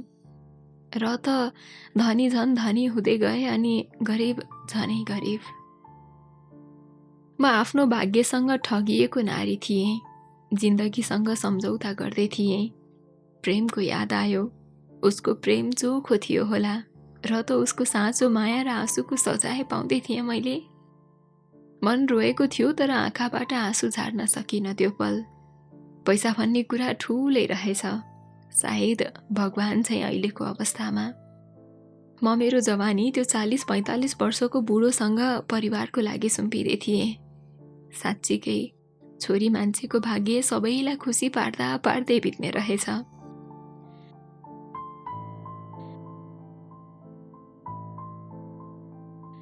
जमिनदार एकदमै खुसी थियो। खुसी नहोस् पनि कसरी, म जस्ती भर्खर जवानीमा पाइला राख्दै गरेकी केटीसँग विवाह गर्न जो पाएको थियो। मैले देखेका सबै सपना जलिरहेको थियो त्यो चिता जस्तै, अनि उड्दै थियो खरानी बनेर हावामा। बाहुनले विवाह गर्ने लगन जुराइदियो। 1 हप्तापछि विवाह हुने निश्चित भयो। खुसीको माहौल थियो। पुरै गाउँमा रौनक छाएको थियो, तर म हराएकी थिएँ, बिलाएकी थिएँ त्यो अन्धविश्वासी समाजमा।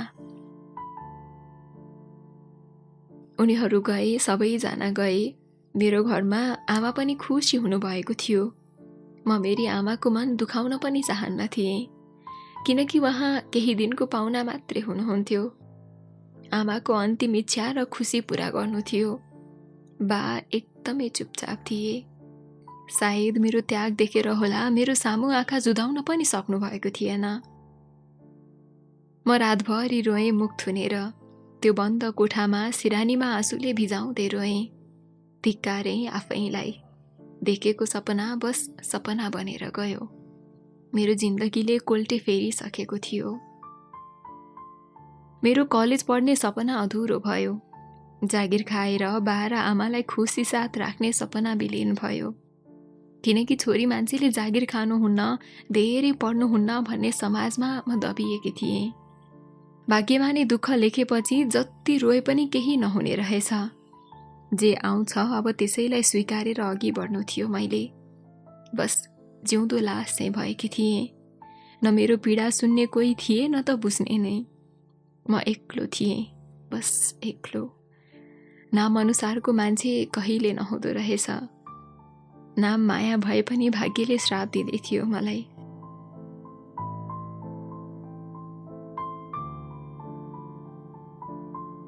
केही दिनपछि विवाहको दिन पनि आयो। म सजिएकी थिएँ बेहुली बनेर, जसरी सजाउँछन् एउटा लासलाई। म आफूभित्र मृत पाइरहेकी थिएँ आफैलाई। फिक्का हाँसोमा मण्डपमा बसेकी थिएँ। छेउमा मेरो हुनेवाला बुढा थिए। म उनको अगाडि छोरी समान थिएँ, तर यो समाजले छोरी समान देखेन। हुन त यो मेरो आफ्नै निर्णय थियो। त्यही भएर कसैसँग गुनासो पनि गर्न सकिनँ। बाजा गाजाका साथ सारा ओल्लो पल्लो गाउँलाई निम्तो थियो। सबैजना विवाह हेर्न आएका थिए। जमिनदार घोडामा बेहुला बनेर आएका थिए। अब म आफ्नो जन्मघर छाडेर जाने बेला भएको थियो। रुवाबासी छायो। आमाले रुँदै अँगाल्नु भयो। राम्ररी गरी खाएछ है छोरी भन्दै सम्झाउनु भयो। मलाई बिदाई गर्दा आफ्नो प्राणभन्दा प्यारो छोरीलाई पराई घर सुम्पिँदा आमा बेहोसिनु भयो। बाको आँखामा पनि आँसु थियो।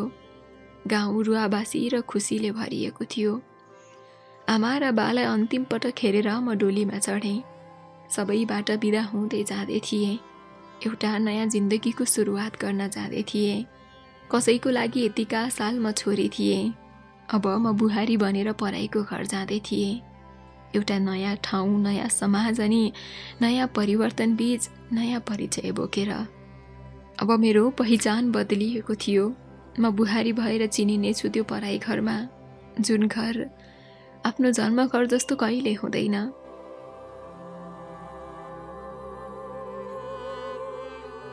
म म आफ्नै जन्मघर छाडेर पराई घर जाँदै थिएँ।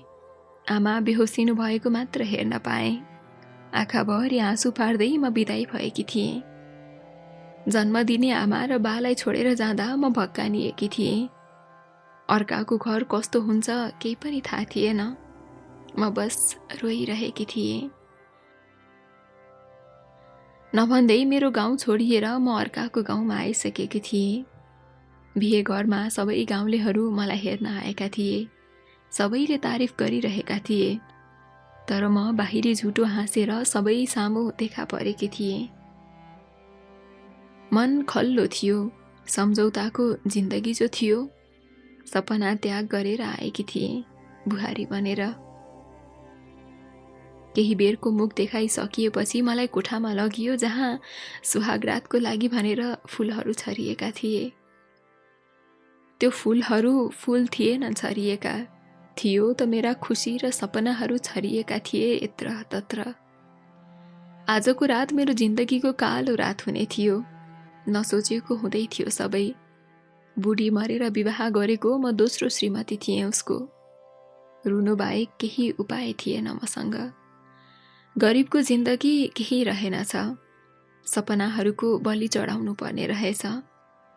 सबैले जमिनदारकी पत्नी भनेर चिन्थे होला भोलिको दिन, तर मन कहाँ खुसी थियो र। त्यो सबै धन इज्जत मेरो लागि निरर्थक थिए। बस यस्तै सोच्दा सोच्दै जमिनदार पनि कोठामा आए। मेरो मुटुले ठाउँ छोड्यो। ऊ मेरो बाउ समानको उमेरको थियो अनि म उसको छोरी समान। तर त्यो रात म सोच्दा पनि पागल भएकी थिएँ। बिस्तारै ऊ मेरो नजिक आयो। मैले नजानिदो तरिकाले नकार्दा नकार्दै उसले मलाई सिन्दुरको बलमा श्रीमतीको हक जमाएर छाड्यो। मैले होस गुमाएँ। मेरो सर्वस्व गुम्यो त्यो एकै रातमा। मैले सुम्पिएकी थिएँ बा समान मान्छेलाई मेरो शरीर। उसले खेलिरह्यो रातभर। म जिउँदो लास भएर उसलाई साथ दिइरहेँ। छोरी हुनुमा आफूलाई पाप सोचिरहेँ। अनि गरिबी त अभिशाप नै बन्यो।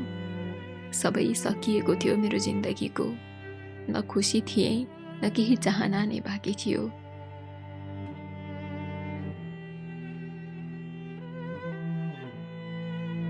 त्यस्तै 2-3 घण्टा के सुतेकी थिएँ। बिहानै सासुआमा उठेर कराउन थालिन्, चिया खै भन्दै। म उठेँ हतार हतार। अनि दोमै किचन गएर चिया बनाएँ अनि सासुआमालाई दिएँ। सासुआमा एकदमै कडा रहेछिन्। चिया लिँदै भन्नुभयो, हेर बुहारी, अब यो तिम्रो घर होइन। यहाँ महारानी जस्तो धेरै बेर सुत्ने होइन, काम गर्ने काम। हुन त गरिबकी छोरी यत्रो सुख पाएर मक्ख होलिस्। काम गर्नुपर्छ अनि मात्र माम खान पाइन्छ। यति भनेर उहाँले चिया पिउनु भयो। उफ, एकैछिनमा म कराउन पुगेँ, आमा अय्या मरे नि। तर मेरो चित्कार सुने पनि त्यहाँ कोही आउनेवाला थिएन। किनकि सासुआमाले त्यो तातो चिया मेरो मुहारमा फ्याँकेर भन्दै हुनुहुन्थ्यो, थुक्क अलच्छिनी, चियामा नुन हालेर ल्याइछ। ए डङ्किनी, तेरो आमाले तँलाई घरमा चिया पकाउन पनि सिकाएनन् कि के हो? उहाँले मेरो कपाल भुत्ल्याउँदै थप्पड लगाउनु भयो। मैले त्यो पल आमालाई धेरै सम्झिएर रोएँ। सबैको आमा आफ्नो जस्तै नहुँदो रहेछ। पराई घरमा पाएको पीडा दर्दनाक हुने रहेछ, जुन आफ्नो घरमा सुनाउन पनि नसकिँदो रहेछ। ठुलो घर मात्र भनेर नहुँदो रहेछ। मन त झनै सानो हुँदो रहेछ धनी मानीको। तातो चियाले पोलेको अनुहारमा चिसो पानीले मुख धोएकी थिएँ। सुन्निएको थियो मेरो अनुहार। रुँदै रुँदै काम गरेँ। हिजो मात्र बेहुली बनेर आएकी म आज नोकरानी चाहिँ काम गरिरहेकी थिएँ। फेरि अर्को चिया बनाएर दिएँ अनि गाईलाई खोले बनाएँ। त्यसपछि घाँस काट्न गएँ। सूर्योदयको आगमन भयो। हल्का उज्यालो भएको सङ्केत चराचुरुङ्गीको आवाजले दिइरहेका थिए। घाँस लिएर आइसकेपछि श्रीमानलाई पनि मैले चिया बनाएर कोठामा लगिदिएँ। जमिनदार नहुन्, जे गर्दा पनि हुने, कसैले केही भन्ने हैनन्। फेरि पनि मलाई लुचियो। म श्रीमतीको नामले जमिनदारनी भनेर गाउँमा चिनिए पनि घरमा नोकरनी चाहिँ व्यवहार गरिएको थियो। थाकेर गलेको शरीर लिएर खाना बनाउन लागेँ। खाना बनाउँदा बनाउँदै बाहिरबाट मलाई श्रीमानले बोलाउनु भएको थियो। ए कान्छी, यता आइज, मेरो छोरो आएछ सहरबाट, चिनी राखेस्। म गएँ। किचनबाट बाहिर निस्किएँ। मेरो पाइला पिँढीमा टेकिँदा टेकिँदै पाइला रोकिएको थियो। सास फेर्न धड्कन स्तब्ध भएको थियो। किनकि जमिनदारको छोरा अरू कोही नभएर प्रेम थियो। प्रेमले पनि मलाई देखेर अवाक भएको थियो। हाम्रो आँखा रसाएका थिए। जमिनदारले भन्दै थिए, यो पनि आजबाट तेरो छोरो हो। अब उमेरमा छोरा ठुलो भए पनि साइनोमा आमा परिस्। अनि सुन प्रेम, यो तेरो आमा हो, ख्याल गरेस्। यति भनेर जमिनदार शिकार खेल्न निस्केका थिए। प्रेमका आँखाहरू आँसुले भरिएका थिए। सायद ती आँसुले धेरै प्रश्नहरू मलाई गरिरहेका थिए। अनि म मौन आँसु खसालेर प्रेमलाई हेरिरहेकी थिएँ। आज भाग्यले यस्तो मोडमा ल्याएर मलाई राखिदिएको छ कि जसले मलाई चोखो प्रेम गर्यो, आज त्यही प्रेमको बाबासँग मैले बिहे गरेर आएकी छु। त्यही प्रेम जसलाई मैले मेरो कसम खुवाएर नजिक नआउन भनेकी थिएँ, उसैको घरमा म बुहारी बनेर, यानि कि प्रेमको सौतेनी आमा बनेर गएकी थिएँ। म त्यही ढल्न पुगेछु। प्रेमले मलाई सम्हालिरहेको थियो। समयको हरेक काँटाले मलाई थप्पड हानिरहेको थियो।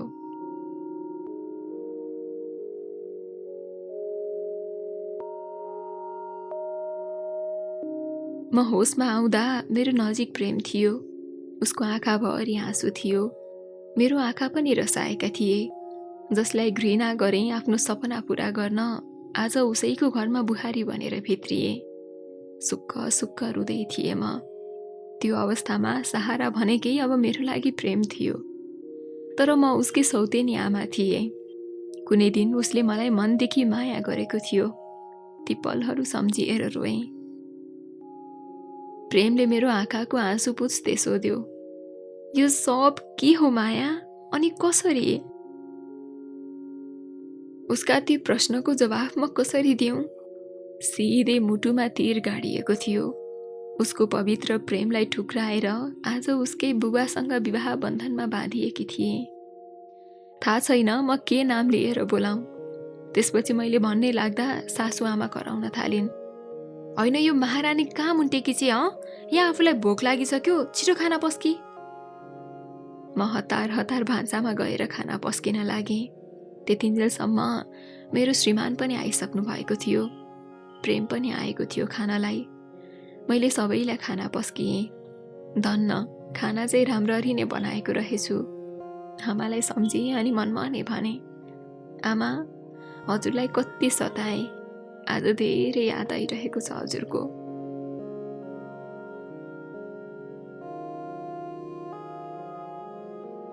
सासु आमाले बोल्नुभयो, हेर छोरा, कति अलच्छिनी बुहारी ल्याइस्। न काम गर्ने ढङ्ग छ, न भनेको टेर्छे। यसले हाम्रो जमिनदारको नाक काट्छे। उहाँले भन्नुभयो, साला अलच्छिनी, मेरो आमाले भनेको टेर्दिनस्, तँलाई त भन्दै बुताल्नु भयो। म मरे नि आमा भन्दै चिच्याउन थालेँ। प्रेमले यो सबै देखिरहेको थियो, तर ऊ सायद आफ्नो बाबादेखि धेरै नै डराउँथ्यो होला। त्यही भएर बस आँखाभरि आँसु पारेर हेरिरह्यो। श्रीमानले कोर्रा निकालेर हान्न थाल्नुभयो। त्यो असहनीय दर्दनाक पीडा थियो। मेरो चिच्याहट सुन्ने त्यहाँ धेरै थिए, तर कसैले केही भन्न सकेनन्। आवाज दबिएको थियो सबैको। म सानी थिएँ, तर उहाँले आफ्नो आमाको कुरा सुनेर मलाई केही पनि नसोधी पिट्दा लाग्यो साँच्चै म नर्कमा आएको छु। एउटा नारीले मर्ने गरी पिटाइ खाइरहँदा अर्की नारी हाँसिरहेकी थिए।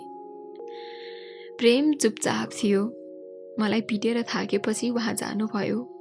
जताततै चोट र घाउ अनि रगतले भरिएको थियो मेरो शरीर। सासु आमा र श्रीमान खाना खाएर जानुभयो। प्रेमले मलाई बिस्तारै उठायो। साइनोले म उसकी आमा थिएँ, तर उसको प्रेम मेरो लागि अझै पनि मनमा थियो।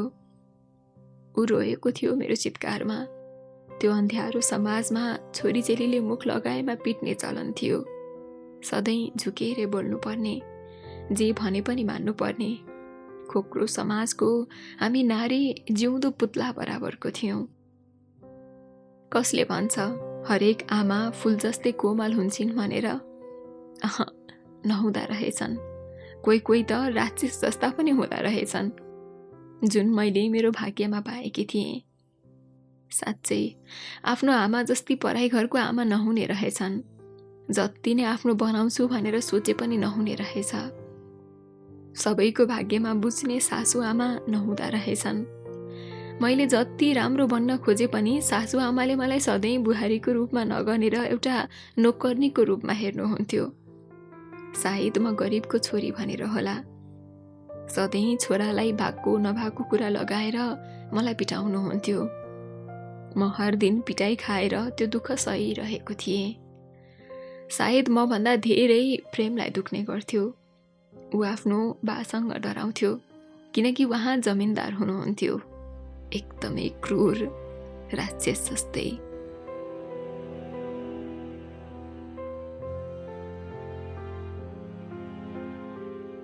हरेक दिनको झगडा, सासु आमाको कचकचले अनि त्यो श्रीमानको दर्दनाक पीडा अब त आदत भइसकेको थियो मलाई। प्रेमलाई हेरेर ती दुःख भुलाउने गर्थेँ। मेरो दुखाइमा ऊ छटपटिन्थ्यो। समाजको बन्धनमा ऊ बाँधिएको थियो। मैले पनि त्यो नर्कमा उसको सहारामा बाँचेकी थिएँ। माया गर्न थालेकी थिएँ, तर हाम्रो सम्बन्ध यो समाजले कहिले स्वीकार्ने थिएन, किनकि म उसको सौतेनी आमा थिएँ। मनमा जे भए पनि नाताले आमा र छोराको सम्बन्धलाई त कसले स्वीकार्छ र? समय बित्दै गयो। म माइत पनि जान पाएको थिइनँ। अरूको त विवाह गरे पछाडि 16 दिन फर्काउने साइत हुन्छ, तर मेरो केही पनि भएको थिएन। विवाहको भोलिपल्टबाट नै म माथि अत्याचार हुन थालेको थियो। मलाई न माइतीबाट कुनै खबर नै आएको थियो। म आमा बन्दै थिएँ। माया छोरासँग बस्यो अनि पेट उसको बाको। एउटा नारी जिन्दगीभरि बाध्यता र पीडामै बाँच्छ भन्ने कुराको आभास मलाई हुँदै थियो। म लाचार थिएँ। बिस्तारै सबै कुरा सहने बानी बनिसकेको थियो।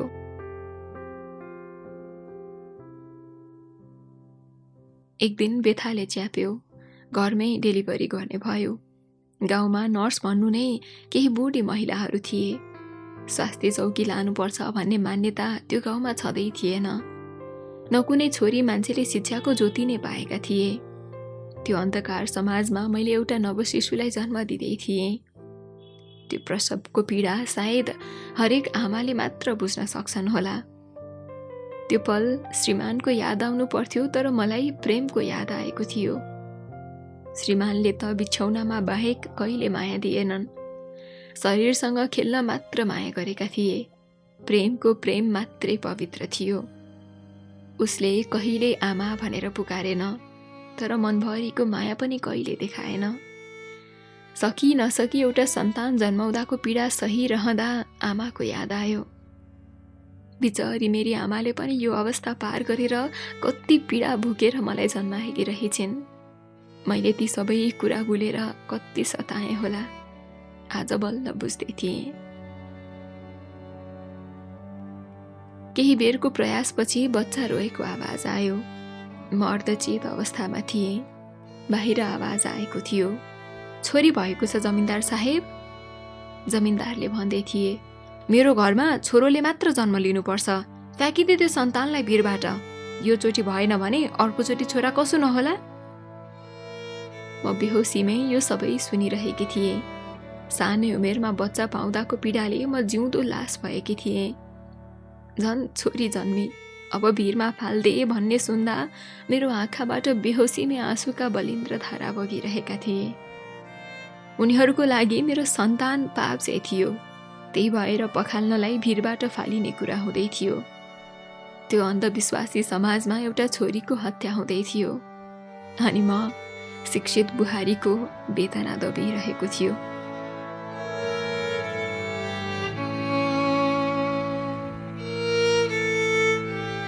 अनगिन्ती बुनेका सबै सपनाहरू मेरो आँसुमा बगिरहेका थिए। प्रसवको पीडा एकातिर अनि अर्कोतिर नव शिशुको हत्याको पीडा। जब होस आयो मेरो छेउमा प्रेम बाहेक कोही पनि थिएन। मेरो होस आएपछि मैले प्रेमलाई सोधेँ, मेरो बच्चा खोइ? प्रेमले न्याउरो मुहार बनायो। उसँग बोल्ने शब्द थिएन। मैले कचकचाइरहेँ मेरो बच्चा खोइ भन्दै। उसको आँखाबाट आँसु खस्न थाले। मैले उसको आँखाको आँसुबाट मेरो जवाफ पाउँदै थिएँ। म चिच्याएँ, सकि नसकी। मैले 9 महिना कोखमा राखेर हुर्काएको मेरो बच्चालाई कसरी मार्न सक्छन्? मैले त देख्नसम्म पाइनँ। कति अभागी रहेछ।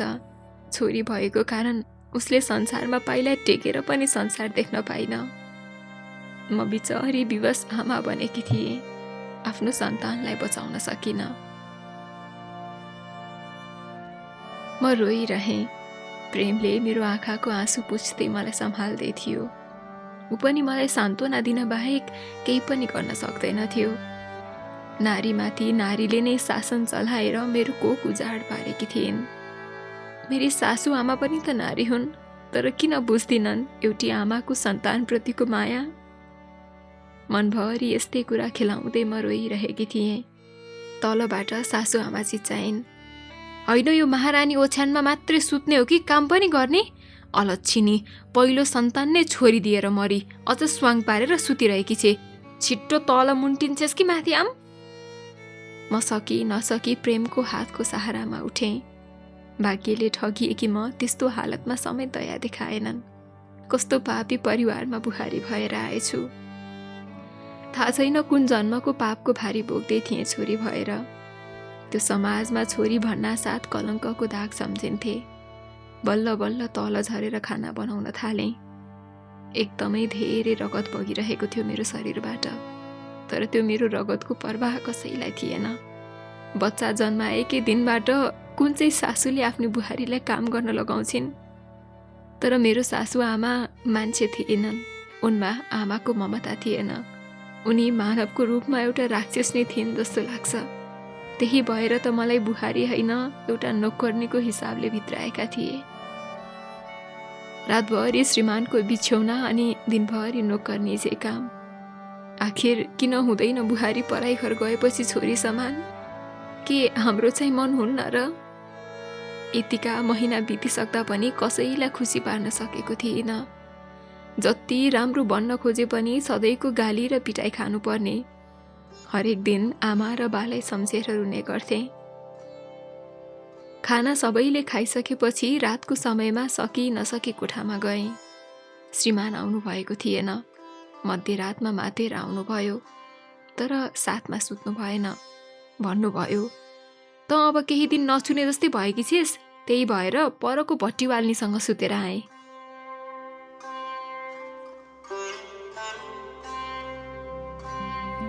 एउटा नारी सबै कुरा सहन सक्छे, तर उसको श्रीमान कुनै अर्को पर स्त्रीसँग सुतेको र लागेको देख्न सक्दिन्। तर म त्यो अवस्थामा रुनु सिवाय केही पनि गर्न सक्दिन थिएँ। मैले रुँदै भने, सुन्नुहोस् न, म माइत जान चाहन्छु केही दिनको लागि। आमा र बाको धेरै याद आइरहेको छ। मैले डराई डराई सोधेकी थिएँ। उहाँले भन्नुभयो, जा जा, त्यसै पनि नसुनी बाँकी छिस्, केही दिन बसेर आइज, अलच्छिनी। अपशब्द सुन्ने त आदत भइसकेको थियो। यो त अब सामान्य नै लाग्थ्यो। योभन्दा पनि कस्ता कस्ता किसिमका शब्द सुन्थेँ जसको सायद मलाई अर्थ पनि थाहा छैन होला। तर माइत जाने कुराले मनमा केही मात्रामा खुसी छाएको थियो। यतिका महिनापछि म मेरो माइत जाँदै थिएँ। यही सोचमा निधाएछु। बिहान सबैले उठेर चिया बनाएर सबैलाई दिएपछि खाना पकाएर हिँड्न लाग्दा सासु आमा कराइन्, होइन महारानी आज बिहानै कता जान लागिन्? मैले भने, माइत जान लागे कि मुवा हजुर, उहाँसँग सोधेर जान लागे कि केही दिन बसेर आउँछु, धेरै न्यास्रो लागिरहेको छ बा र आमाको। श्रीमान पनि बोल्नुभयो, जाओस् आमा, त्यसै पनि यसको अलच्छिन अनुहार हेर्नै मन छैन। छोरी जन्माएर नाकै काटेकी छे साला गरिबकी सन्तानले। मनमा चसक्क घोच्यो, तर पनि केही नभनी म पाइला बढाउन थालेँ। माइतमा कुरा लाउँछे भनेर प्रेमलाई पनि मेरो साथमा पठाइदिए। भारी मन लिएर मनभरि मायाका पोकाहरू सङ्घाल्दै आफ्नो जन्मघर जाँदै थिएँ म। प्रेमले मलाई सहारा दिएको थियो यस्तो अवस्थामा पनि। घोडाको 3 पाङ्ग्रे रथमा बसेर हामी गयौँ, मनभरि गाउँघरको माया सम्झिँदै। नभन्दै केही छिनमै मेरो गाउँ आयो। मैले घरदेखि केही पर नै रोक्न लगाएँ गाडा। आमा र बालाई झट्का दिन चाहन्थे, त्यही भएर प्रेम र म ओरै उत्रिएर हिँड्न थाल्यौँ। प्रेम त्यति टाढाको बाटो भएर बस मलाई हेर्न आउँथ्यो। मैले त्यो दूरी मापन गर्न सक्थेँ, बस मेरो एक झलकको लागि। त्यो बाटोको गल्लीहरूले प्रेम र मेरो त्यो पलहरूलाई याद दिलाइरहेको थियो। अनि सायद प्रेम पनि ती पुरानो दिनहरूमा हराइरहेको थियो।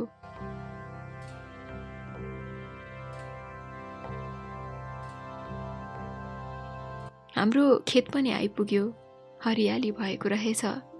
सारा गाउँका मान्छे जमिनदारनी साइबा भन्दै ढोक गर्दै थिए। एक प्रकारले मेरो अब त्यो गाउँमा इज्जत बढेको थियो। केही बेरको हिँडाइपछि म घर नजिकै आइपुगेँ। त्यही पुरानो घर, चुहिने खरको छाना, अनि केही भत्किएका घरका भित्ताहरू। अनि त्यही पुरानो शैलीमा मेरा बा धुवामा बिहानको खाना बनाउनको लागि ढुङ्ग्रोले फुक्दै थिए आगो बाल्नलाई। आमालाई काम गर्न अझै पनि दिनुभएको रहेनछ। बाको आमाप्रतिको प्रेम देखेर म यसै पनि खुसी थिएँ। बालाई देख्दा आँखा रसाएर आयो। बुढो बाको कपाल पनि हल्का फुल्न थालिसकेछ। नजिक गएँ अनि भने, बा। बाले आगो फुक्न छोडेर मलाई हेर्नुभयो अनि खुसीले भन्नुभयो, छोरी माया। त्यति भन्ना साथ म बालाई अँगालेर रोएँ। धेरै बेर रोएँ। बा र छोरीको मिलन देखेर प्रेम पनि रोएको थियो। बा पनि धेरै रुनुभयो। सायद धेरै समयपछि मलाई देखेर होला। रातो साडीमा सिउँदोमा सिन्दुर र गलामा पोते देखेर होला रुनुभएको थियो। जुन रुवाईमा पश्चातापका आँसुहरू बगिरहेका थिए, किनकि बालाई मेरो सपना थाहा थियो, जुन पुरा हुन सकेन। बाले भन्नुभयो, छोरी मलाई माफ गरिदेऊ, तिम्रो इच्छा पुरा गर्न सकिन। मेरा बा मसँग हात जोडेर माफी माग्दै थिए। मैले उहाँलाई रोक्दै भने, बा के गर्नुभएको यस्तो? यो सबै भाग्यको खेल हो। जे मेरो भाग्यमा थियो त्यो भएर छाड्यो। मेरो बिहे हुन लेखेको थियो, भयो। तपाईको केही दोष छैन। मलाई पापको भार नबोकाउनुहोस् बा, माफी मागेर। मैले रुँदै भनेकी थिएँ। बाको आँसु पुछेर सोधेँ, बा म आमालाई कोठामा भेटेर आउँछु है। आमालाई नदेखेको धेरै भयो भन्दै जान खोज्दा बढाएका पाइलाहरू अचानक रोकिए। जब बाले रुँदै भने, माया, आमाको त स्वर्गवास भयो त्यसै दिन, जुन दिन तिमीले बिहे गरेर यो घर छाडेर गयौ।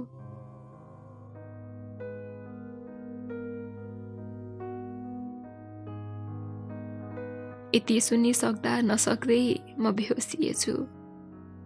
जब होस आयो तब मेरो आँखाभरि आँसु थियो। आमाको मुहार अन्तिम पटकसम्म देख्न पाइन। अभागी रहेछु।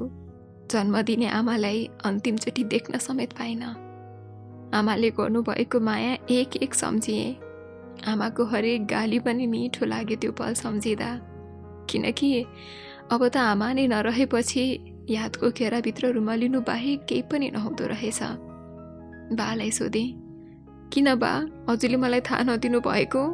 मेरी आमालाई देख्ने अधिकार खोसिएको थियो र पढाइ घर जाँदा। भन्नु न बा, किन मलाई खबर गरिएन? मैले रुँदै रुँदै बालाई सोधेकी थिएँ। बाले निराश हुँदै भन्नुभयो, छोरी, तिमी बिदाईको हात हल्लाएर जाँदा तिम्री आमा बेहोसी नपुगिन्। अनि केही बेरपछि होस आएको थियो। मुखभरि रगतका भेल थिए। म आत्तिँदै अस्पताल लानलाई कसिएँ। तर तिम्री आमाले हात समाउँदै मलाई कहीँ कतै जान दिइनन्। अनि मेरो काखमा पल्टिँदै भनिन्, मायाका बा, मायालाई यो मेरो मृत्युको खबर नदिनु। उसको खुसीको माहौलमा यो दुःखको कुरा सुनाएर खुसी नखोज्नुहोस्। मलाई तपाईँ र छोरीले जति लुकाए पनि मलाई थाहा थियो कि मलाई क्यान्सर भएको छ भनेर। तपाईँ र छोरीले काम गर्न नदिँदा म भित्र कोठामा भक्कानिँदै रुने गर्थेँ। मर्नु अघि मायाको विवाह हेर्ने रहर थियो, आज पुरा पनि भयो। आफ्नो ख्याल गर्नुहोस् है, मायाको ख्याल राख्नुहोला। जिन्दगीका हरेक पलमा खुसीले बिताए पनि आज छोडेर जाँदैछु हजुरलाई। मनभरि माया छ हजुरको, सदैव रहनेछ मेरो मनमा। यति भनेर तिम्री आमाले प्राण त्यागेकी थिइन् माया। अन्तिम अवस्थामा पनि ऊ मेरो अँगालोमा थिइन्। मृत्युले छुँदा पनि उसको मुहारमा खुसी थियो। मेरो काखमा अन्तिम सास फेरेकी थिइन्। मेरो जिउने सहारा खोसिएको थियो। छोरा मान्छे रुनुहुन्न भन्छ समाज, तर त्यो पल म रोएको थिएँ। आफ्नो माया गर्ने जीवनसँगी मबाट टाढा गएकी थिइन्। छातीमा राखेर धेरै बेर रोएँ। तिम्री आमाले भने बमोजिम तिमीलाई खबर गरिएन। सबै कामकाज सकियो। यो दिनहरूमा तिमीसँग भेट्न मन हुँदा हुँदै पनि भेट्न आउन सकिन, किनकि तिमी फेरि आमा खै भनेर सोद्धा मसँग जवाफ थिएन छोरी दिनलाई। मैले झुट बोले पनि मेरो आँखाबाट खसेका आँसुबाट थाहा पाउने थियो, त्यही भएर आइन।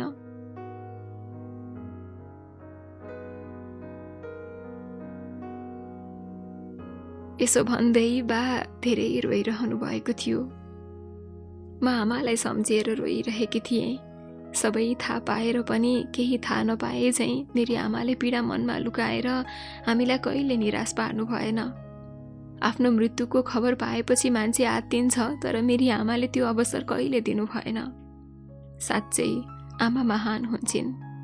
बिचरा मेरो बा बुढेसकालमा बिना सहारा सङ्घर्षका पाइलाहरू बढाइरहेका थिए। छोरा मान्छे नपरे सङ्घर्ष गरिरहेका थिए। आमाको वियोगमा कति रात कति दिन खाना खानु भएन होला। म छोरी भएर पनि आफ्नो बा र आमाको ख्याल राख्न सकिनँ। मन छिया छिया भयो। व्याकुल मनलाई बुझाएर बाको आँसु पुछेर म आफै खाना बनाउने तर्खर गरेँ, सकी नसकी। भर्खरै त बच्चा पाएर आएकी थिएँ।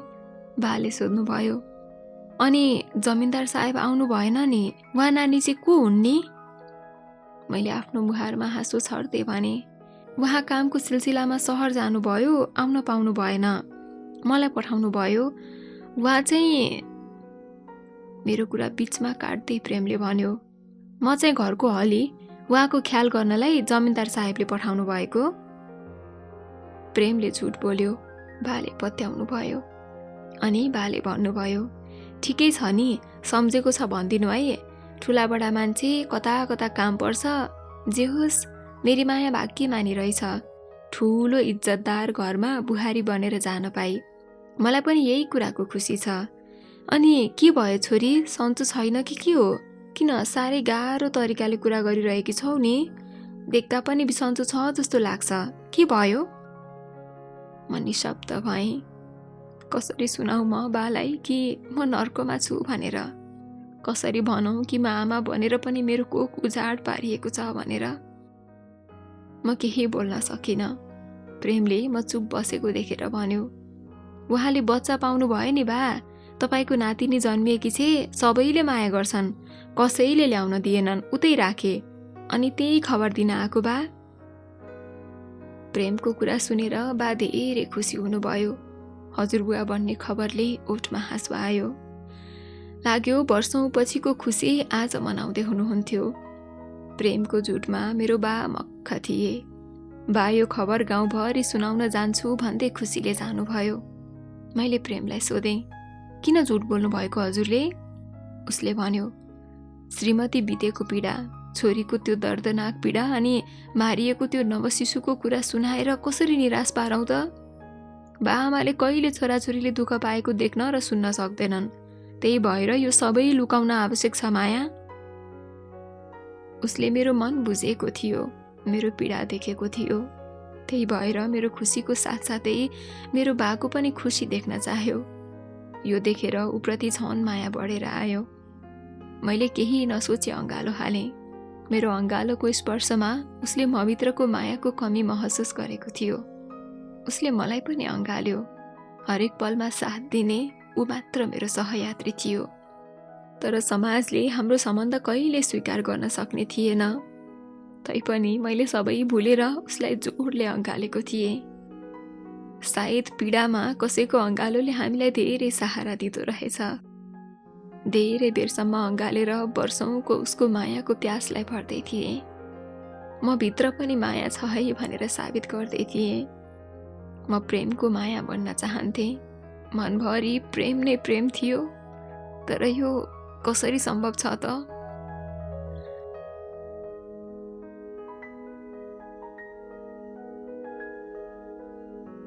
मसँग जवाफ थिएन। उसले पनि जोडले अँगालेको थियो। खाना पकाउन छोडेर म उसको अँगालोमा हराएको थिएँ। अकस्मात यो दृश्य बाले देख्नु भएछ। उहाँ कराउँदै नजिक आउनुभयो। बाले मैले प्रेमलाई अँगालेको देख्नुभयो। सबैले देख्दा त्यो दृश्यलाई नराम्रै नजरले हेर्थे होला। बाले मुरमुरिँदै भन्नुभयो, के गरेको छोरी यस्तो हलीसँग टाँसिएर? गाउँलेले देखे भने कुरा काट्छन्, जमिनदारले थाहा पाए मार्छन्। किन यस्तो गरे कि? हे भगवान, के दशा आइलाग्यो यो? बा टाउकोमा हात राखेर खुइया गर्दै बसे। अनि फेरि मनमा के सोच आयो कुन्नी, रिसाएर प्रेमलाई भकुर्न आउनुभयो। मैले सकी नसकी बालाई छुट्याउन खोजेँ तर सकिन। फेरि छुट्याउन खोज्दा यो पटक बाको हातको झट्काले म भुइँमा लड्न पुगेँ। अय्या आमा भन्दै चिच्याएँ म। प्रेम र बा दुवैजना आएर उठाए मलाई। म कसरी देख्न सक्छु प्रेममाथि अन्याय भएको? त्यही भएर सबै कुरा भन्ने निर्णय गरेँ। प्रेमले मानेको थिएन तर पनि मैले बालाई भने, बा प्रेमको कुनै गल्ती छैन। म उसलाई माया गर्छु। तपाईले त बिहे गरेर पठाइदिनु भयो तर मेरो जिन्दगीको नर्क जस्तो पीडा त्यही दिनबाट सुरु भयो। बाले भने, के भन्दैछौ छोरी? किन र? जमिनदार साहेबले माया गर्नुहुन्न र जसको कारण तिमी यो हलीसँग माया गर्दैछौ? मैले बालाई भने, बा प्रेम कोही हली होइन। ऊ जमिनदारको जेठी श्रीमतीको एक्लो छोरा हो। तपाईको जमिनदारले बिस्तारामा मात्र माया गर्नुहुन्छ बा। त्यो घरमा बुहारी होइन, नोकर्नी चाहिएको रहेछ। तपाईकी छोरी यतिका महिनासम्म पीडामा बाँचेकी थिए। प्रेमले साहस दिएर मात्रै बाँचेकी हो, नत्र त्यो पीडा सहन सक्ने क्षमता मसँग थिएन बा। हर दिन गाली र पिटाइ खान्छु बा। म आमा बन्नेवाला थिएँ तर छोरी जन्माए भनेर मेरो सन्तानलाई पनि मारिदिए बा। मारिदिए पापीहरूले।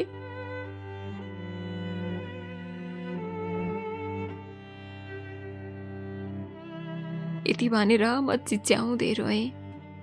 प्रेमले मलाई सम्हाल्दै थियो। बा टाउको फाटेको टोपी निकालेर आँसु पुछ्दै थिए।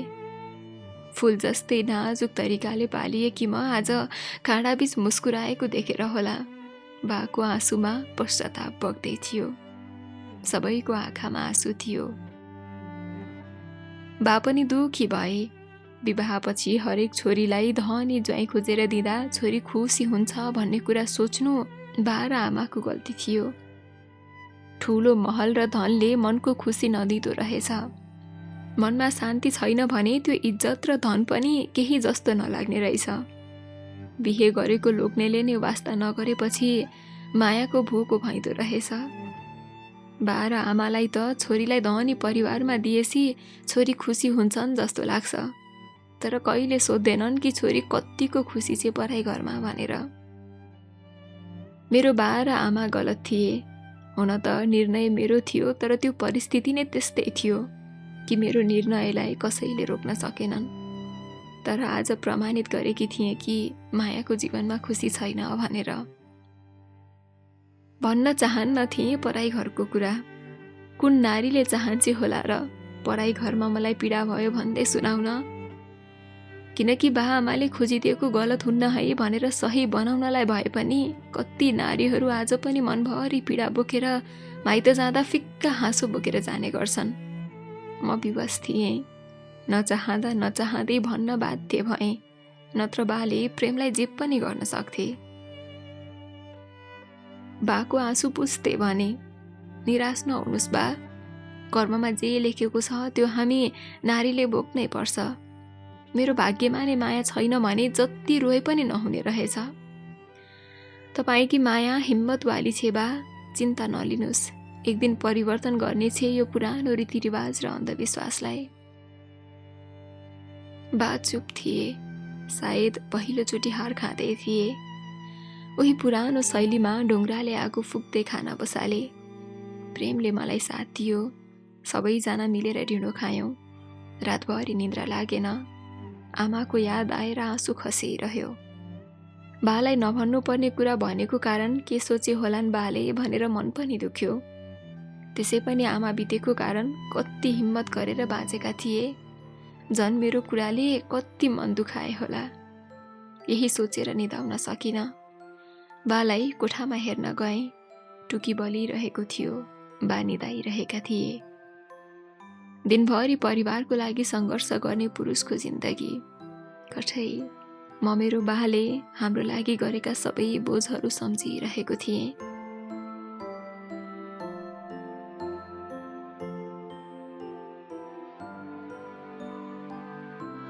चुपचाप फेरि आफ्नो कोठामा फर्किए। सोच्दा सोच्दै म निदाएछु। बिहान भयो, बा कोठामा थिएनन्, सायद खेतमा गएका होलान्। यही सोचेर म खाजा बनाउन लागेँ।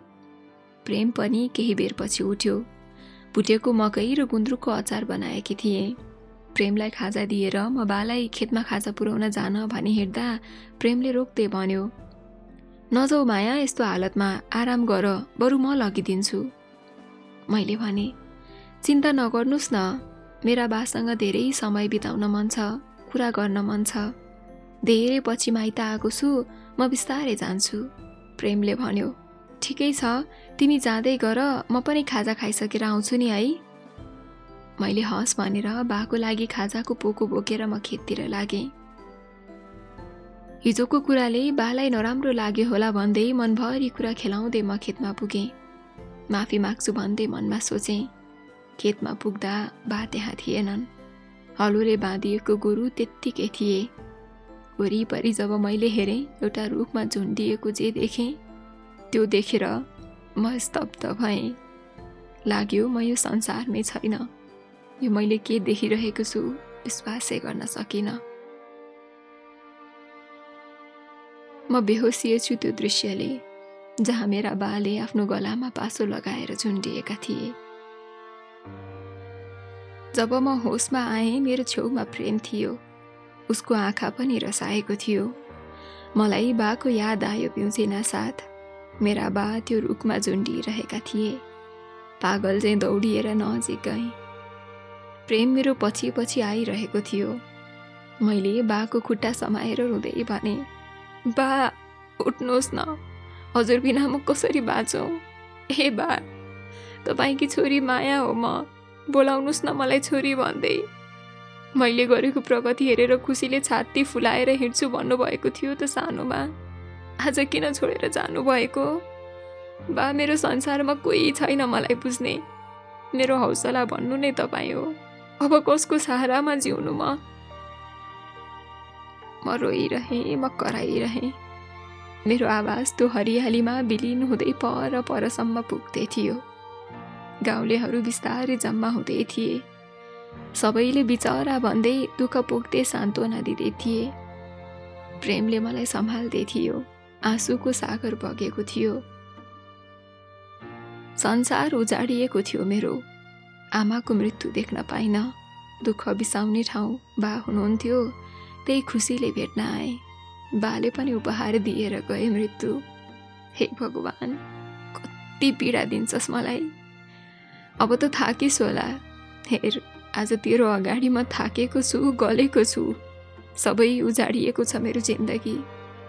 उता सासू र श्रीमानले दिएको यातना, छोरी मारेको पीडा, आमाको मृत्युको खबर, अनि बा, कति पीडा सहनु पर्ने यो छोरी मान्छेले।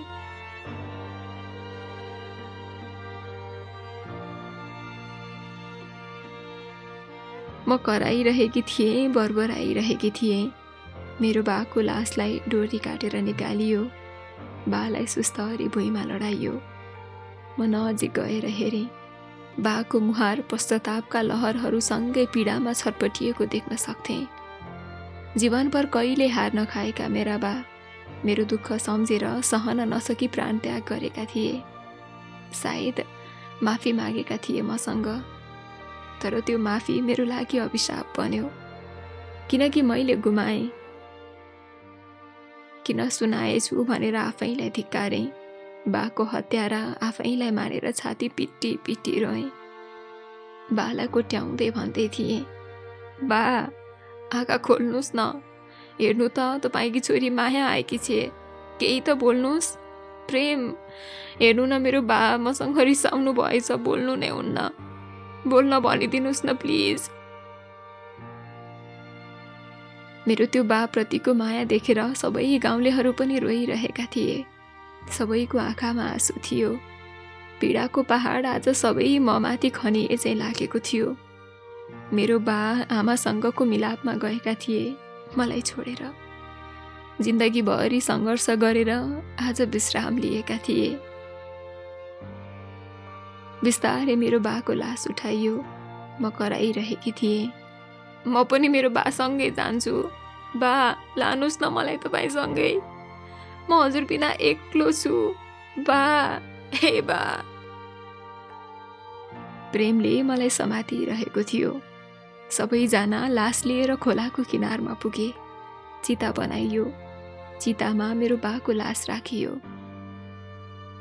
दागबत्ती कसले दिने भनेर जब कुरा उठ्यो तब मैले भने, मेरो बाको चितामा म आगो दिन्छु।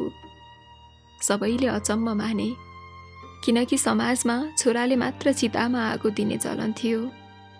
धेरैजनाले यो पाप हो, अधर्म हो भन्दै खासखुस गरिरहेका थिए।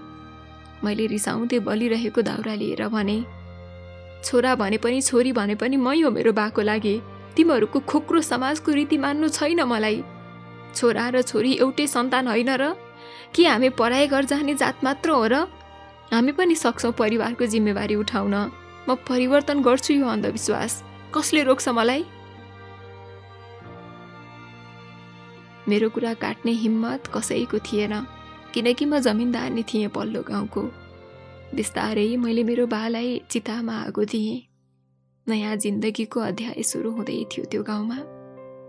एउटा नयाँ परिवर्तन जसको सुरुवात मैले गरिरहेको थिएँ। गाउँलेहरू के विपत्ति आइलाग्ने हो भन्दै बिलौना गरिरहेका थिए, तर मलाई कुनै परवाह थिएन। बाको कामको लागि पनि म आफै स्वयं बसेँ। धेरैको मनमा प्रश्न उठे होलान्, तर भन्ने हिम्मत कसैले गरेका थिएनन्। त्यो गाउँमा नयाँ ज्योतिको आगमन भएको थियो। मेरो बाको मृत्युले नयाँ परिवर्तन ल्याएको थियो। मनमा हिम्मत आएको थियो। छोरी पनि छोरा समान छ भनेर मैले आज प्रमाणित गरेको थिएँ, मेरो बाको काममा बसेर अनि चितामा आगो लगाएर। किनकि म त्यो गाउँको एक शिक्षित केटी थिएँ। मनमा जोस आएको थियो, हिम्मत आएको थियो, सुरुवात गर्नु थियो। त्यही भएर मैले आफ्नो माइतीबाट नै गरेँ।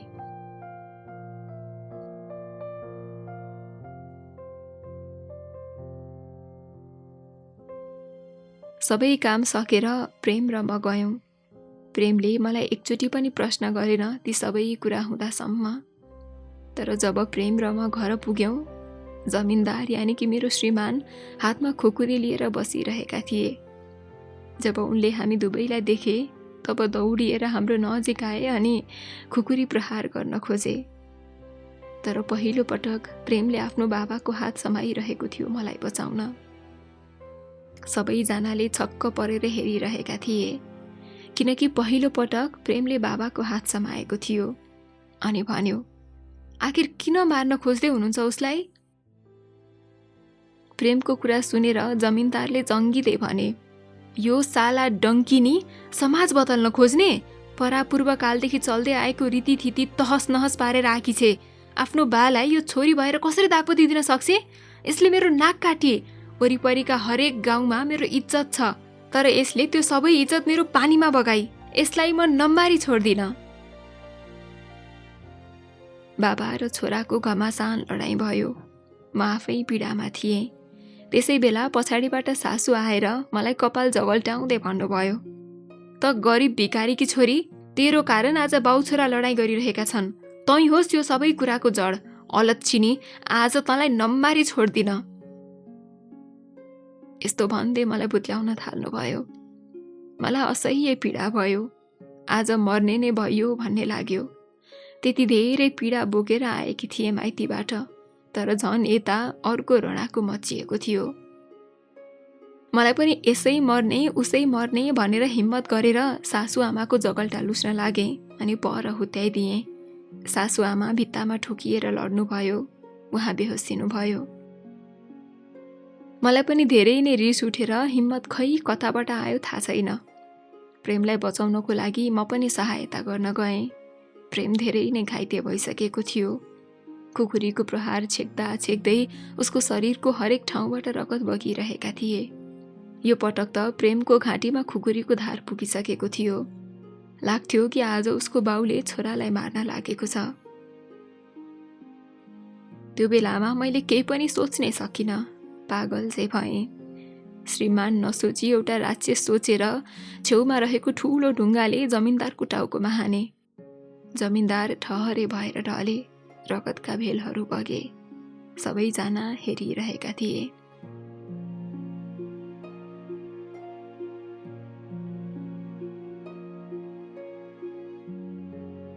प्रेम पनि आफ्नो बाबाको शरीरबाट रगत बगेको देखेर आत्तिए। कसैले अघि नै प्रहरीलाई खबर गरिसकेको रहेछ। प्रहरी आयो। त्यतिन्जेलसम्म जमिनदार चिस्सिसकेको थियो। मृत भएको थियो। मेरो रिस मरेको थिएन। कालीको रूप धारण गरेकी थिएँ। आज एउटा राक्षसको अन्त्य गरेकी थिएँ। धेरै नै अत्याचार सहेको थिएँ मैले। तर आज सहन नसकेर मैले हिम्मत गरेर यो सबै कुराको सामना गरेकी थिएँ। अनि ढिलै भए पनि सत्यको जित भएको थियो। प्रहरीले कसले मारेको जमिनदारलाई भनेर सबै गाउँलेलाई सोधे। तर कसैले केही जवाफ दिएनन्। सायद उनीहरू पनि जमिनदारको आतंकले गर्दा डरमा बाँचिरहेका थिए। मुक्ति पाएको कारण कसैले बताउन चाहेनन्। तर प्रहरीले सबै गाउँलेलाई थानामा लगेर भकुट्ने कुरा गरे पछाडि सबै डराएका थिए। मैले आफूलाई आत्मसमर्पण गरेर हत्या मैले गरेको हो भन्ने लाग्दा प्रेमले मैले मारेको हो भन्नुभयो। म छक्क परेँ। प्रेमले मलाई बचाउँदै थिए। उसको आँखामा मेरो लागि मायाका अनगिन्ती छालहरू थिए। प्रेमले मलाई बोल्न नै दिनु भएन। आफ्नै बाबाको हत्याको आरोपमा प्रेमलाई कैद गरेर लगिँदै थियो। तर उसको मुहारमा कुनै पश्चातापको रेखा थिएन। एउटा शक्तिको विकास भए चाहिँ लाग्थ्यो। ऊ मलाई हेर्दै हेर्दै विलिन भयो। म प्रेमलाई सम्झेर रोएँ। सिन्दुर लगाएर श्रीमतीको नाम दिने श्रीमान ढलेका थिए जमिनमा अनि मनदेखि माया गर्ने मान्छे जेलमा जाँदै थिए। थाहा छैन भगवानको लीला के छ, तर पीडामाथि झन् पीडा थपिएको थियो। मलाई श्रीमान मर्यो र म विधवा भएँ भन्ने कुरामा दुःख थिएन। थियो त केवल प्रेमको। सायद उसले मबाट केही आशा गरेको थियो, जुन मैले बुझ्नु आवश्यक थियो।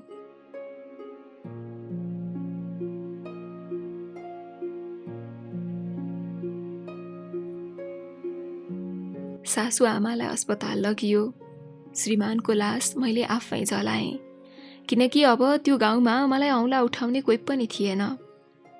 न त वरिपरि रहेका गाउँलेको आँखामा कुनै प्रश्न नै थियो। सायद सबैजना खुसी थिए। अत्याचारबाट मुक्ति पाएका थिए। त्यो गाउँ अब मेरो मुठीमा थियो। सासु आमाले मेरो रिस देखेको कारण त्यो दिनदेखि केही पनि बोल्न सकिनन्। बुढ्यौली हड्डी केही चोट लागेको कारण खासै हिँडुल गर्न नसकेपछि अब घरमा मात्र नभएर पुरा गाउँमा नै मेरो बोली चल्न थालेको थियो। मदेखि गाउँलेहरू पनि डराएका थिए। अब मलाई परिवर्तन गर्नु थियो। नारीले चाह्यो भने जे पनि गर्न सक्छिन् भनेर देखाउनु थियो। अनि सुरुवात गरेँ स्कुल खोलेर, गाउँमा हरेकलाई पढाउनु पर्छ भनेर। गाउँमा स्कुल खोले। हरेक घरबाट छोराछोरी दुवैलाई स्कुल पठाउनु पर्छ भनेर चेतावनी दिएकी थिए। गाउँमै स्वास्थ्य चौकी बनाए। बुढाबुढीलाई प्रौढ शिक्षाको व्यवस्था मिलाए। मेरो माइती गाउँ पनि परिवर्तन भएको थियो। अन्धविश्वास मुक्त क्षेत्र हुँदै थियो। सबैको आँखा खुल्दै थियो। आधुनिकता भित्रिएको थियो।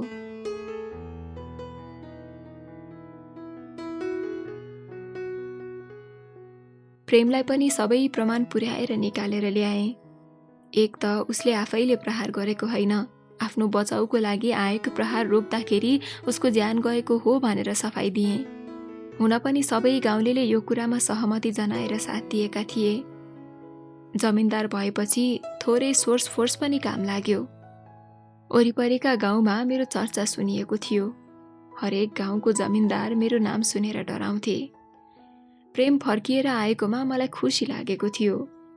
प्रेम आउँदासम्म धेरै परिवर्तन देखेर खुसी भएको थियो ऊ। एक दिन प्रेमले मलाई भन्यो, माया, धेरै परिवर्तन गरेछौ, खुसी लाग्यो। अब बाधा र अडचनहरू केही छैन तिमीलाई जिन्दगीमा। के हामी विवाह गर्न सक्छौँ? एक नयाँ जिन्दगीको सुरुवात गरौँ न। प्रेमले मलाई विवाहको प्रस्ताव राख्यो। हुन त समाज, गाउँ परिवर्तन गर्ने क्रममा मेरो पनि आफ्नो जिन्दगी छ भनेर भुलेको रहेछु। भर्खरै त जवानीमा पाइला टेकेको महसुस गरेको थिएँ स्वतन्त्र रूपले। म जीवनभर विधवा भनेर त्यो राक्षसको लागि आफ्नो जिन्दगी खेर फालेर बस्न पनि त सक्दिन थिएँ। त्यही माया थियो र त उसले मलाई मेरो पापको सजाय जेलमा काटेर आएको थियो। मैले पनि त उसलाई माया गरेकी थिएँ। उसले मेरो हरेक सुख दुःखमा साथ दिएको थियो। उसको जवाफ खुसीले तत्काल दिने मन थियो, तर फेरि पहिले त मैले आफ्नो माइती गाउँमा पनि परिवर्तन गर्नु थियो।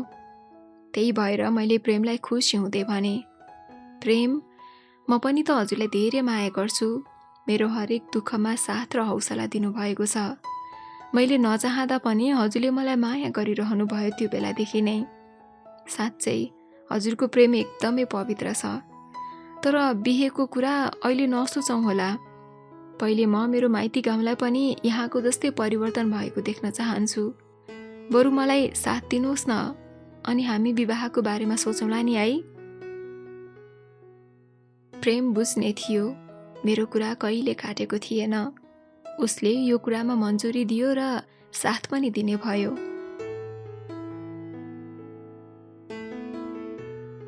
भोलिपल्ट बिहानै हामी दुवैजना मेरो गाउँमा गयौँ। सबैजनाले ठोक गरिरहेका थिए। मेरो गाउँको जमिन सुक्खा थियो। बासँगै त्यो जमिन पनि सुकेर गएको थियो। जब हामी मेरो घरमा पुग्यौँ, त्यही भत्किएको घर र माकुराको जालो मात्र थियो। गाईबस्तु केही पनि थिएन। खाली भाँडाहरू यत्रतत्र छरिएका अनि आँगनभरि घाँस पलाएका थिए। त्यो घर जस्तो सुकै भए पनि भत्काउन मन लागेन। त्यो घर जग्गा बेच्न पनि मन लागेन, किनकि मेरो बाल्यकाल बिताएको घर थियो। मेरो जन्म घर, मेरो बा र आमाको घर, मेरो बा र आमाको याद जोडिएको घर थियो। त्यही भएर यत्तिकै छाडेको थिएँ। ती पुरानो दिनहरू सम्झिएर रोएँ। आफ्नो माइती भन्नु पनि अब कोही त थिएन, न आफन्त न परिवार। म एक्लो थिएँ, टुहुरी थिएँ। प्रेमले मलाई सम्हाल्दै थियो। हामी सरासर मेरो गाउँको जमिनदारको घरमा गयौँ। हाम्रो स्वागत र सत्कार भयो। मेरो चर्चा गुन्जिएको थियो। त्यही भएर जमिनदार मभन्दा ठुलो भए पनि डराउँथ्यो। मैले गाउँको पुरानो रीतिथिति बदल्ने कुरा गर्दा उसले पनि नकार्न सकेन। त्यसपछि सबै व्यवस्था मिलाएर, सबै कुराहरू सम्झाएर, लाग्नुपर्ने लागत इत्यादि सबै दिएर मान्छे खटाएर केही दिनको बसोबासपछि म र प्रेम पुनः फर्कियौँ। बिस्तारै मेरो गाउँमा स्कुल खोलियो, बाटोघाटो बन्यो। हरेक घरबाट सबै छोरीहरूले पढ्न पाएका थिए। सबै खुसी थिए। आधुनिक गाउँ बनेको थियो मेरो माइती गाउँ। सफा र सुग्घर भएर बस्नुपर्छ भन्ने ज्ञानगुणका कुरा प्रौढ शिक्षाबाट पनि हरेक बुढा बा र आमाहरूलाई पनि पढाउने गर्न थालियो। मेरो बा र आमाले देखेको सपना मैले आज पुरा गरेकी थिएँ। सायद माथि बसेर मेरो बा र आमाले मलाई मेरो प्रगति देखेर आशीर्वाद दिइरहनु भएको होला। यही सोचेर म खुसी हुन्थेँ, तर उहाँहरू साथमा हुनुहुन्नथ्यो। प्रेम र म धेरै नजिकिएका थियौँ। गाउँमा हाम्रो कुरा काट्न थालिसकेका थिए। सासु आमा त मसँग डराउनुहुन्थ्यो, तर पनि मैले उहाँलाई आमा समान मानेर सधैँ सम्मान गरेँ। मेरो माया प्रेम देखेर उहाँले पनि मलाई छोरी समान व्यवहार गरेर माया गर्न थाल्नु भएको थियो।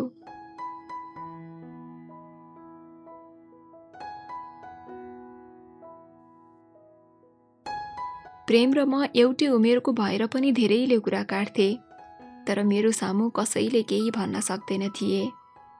जे नै भए पनि म उसकी आमा थिएँ। सौतेनी आमा नै भए पनि म श्रीमान विहीन थिएँ। त्यही भएर पनि गाउँभरि कुरा चल्थ्यो होला। एक दिन प्रेमले भन्यो, माया, अब त हामीले बिहे गरौँ न, गाउँमा सबैले कुरा काट्न थालिसके। अब त म पनि बुझ्ने भइसकेकी थिएँ। मैले भने, प्रेम, म हजुरलाई धेरै माया गर्छु। हजुरको प्रेम देखेर म पनि पग्लिएको छु। मेरो हरेक कुरामा साथ दिनुभएको छ। तर जे जस्तो भए पनि म हजुरको सौतेनी आमा हुँ। नाताले सौतेनी भए पनि आमा मानिसके पछाडि यो गर्नु गलत होइन र? हामीले बिहे गर्नु भनेको भोलिको पिँढीलाई असर पर्नु हो। हामीबीच धेरै प्रेम छ। हामीले कहिले एकअर्कालाई आमा र छोराको रूपमा हेरेनौँ। तर समाज परिवर्तन गर्ने क्रममा विवाह गरेर गल्ती गरे जस्तो हुन्छ। भोलि गएर आमा र छोराको पवित्र बन्धनमा सबैले खोट लगाउँछन्। यही सिक्नेछन् सबैले पछि गएर। जे भए पनि हजुरको बा मेरो श्रीमान हुन्। म हजुरकी आमा हो। हामीले नमाने पनि सत्य यही हो। आमासँग एउटा सन्तानले कसरी विवाह गर्न सक्छ? प्रेमले भन्यो, त्यसो भए कि समाजकै कारणले हाम्रो मायाको बलिदान गर्छौ त? कि तिमी मलाई चाहँदैनौ र? हामीले चाह्यौँ भने जे पनि हुन सक्छ माया। परिवर्तन गरौँ यो समाजको खोक्रो अन्धविश्वासलाई। मायामा त जे कुरा पनि जायज छ माया। प्रेमले प्रेमको भाषा बोलिरहेको थियो। उसको प्रेम पवित्र छ। तर म त छोरी मान्छे हो। मैले सबै हेर्नुपर्छ। भोलि गएर मेरो एक गल्तीको कारण हरेक नारीले भोग्नुपर्छ, जुन मलाई राम्रो लागिरहेको थिएन।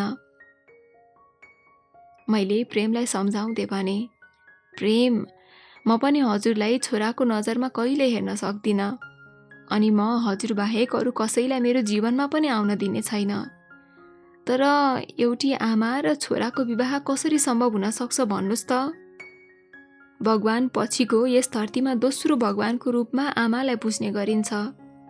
प्रेमको बन्धनले बाँधिएर यो पाप गर्न बाध्य नबनाउनुहोस् न मलाई। बिन्ती छ प्रेम। बरु हजुरलाई मेरो कसम, हजुर बिहे गर्नुहोस् कुनै कुलगरानकी केटीसँग। मैले रुँदै भनेकी थिएँ। प्रेम पनि अबुझ त थिएन। हो, माया गरेको थियो उसले, तर समाजको नजरमा त म उसकी आमा थिएँ। उसले आफ्नो प्रेमको परिभाषा दिँदै भन्यो, ठिक छ माया, मेरो माया पनि चोखो छ। म पनि तिमी बाहेक कुनै केटीसँग जिन्दगी बिताउन सक्दिनँ। आज आमा छोरा बीचको प्रेम जुन छ त्यो कायम नै रहोस्। समाजमा असर नपरोस्। तर साँचो प्रेमको पनि हत्या नहोस्। नत्र मान्छेको माया प्रेमदेखि विश्वास उठ्नेछ, अस्तित्व मेटिनेछ। अब भन, के गर्ने त?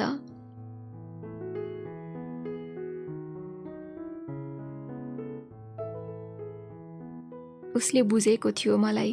त्यही भएर आमा र छोरा बीचको सम्बन्धलाई तोड्न दिएन। तर साँचो प्रेमको पनि हार हुँदैन भनेर देखाउनु थियो हामीलाई। त्यही भएर हामी दुवैजनाले एउटा निर्णय गर्यौं। त्यहाँ रहेको सबै धन सम्पत्ति बेचेर हामी मेरो माइती गाउँमा गयौं। त्यो मेरो घरलाई मर्मत गरेर ठूलो घर बनायौं। अनाथ आश्रम खोल्यौं। दुवैजनाले विवाह गरेनौं। समाजको अघि आमा र छोराको भूमिका निभाइरह्यौं पवित्र रूपले। एकअर्काको माया र प्रेमलाई पनि मर्न दिएनौं। शरीर छोएर होइन, मनभित्रबाट एकअर्काको मन छोएर माया लगाएका थियौं। त्यही भएर सँगै रहेर अनाथ आश्रम चलाउन थाल्यौं। त्यहाँ रहेका अनाथहरूलाई आफ्नै बच्चा सम्झेर धेरै माया दिएर हाँसी खुसी जिन्दगी बितायौं।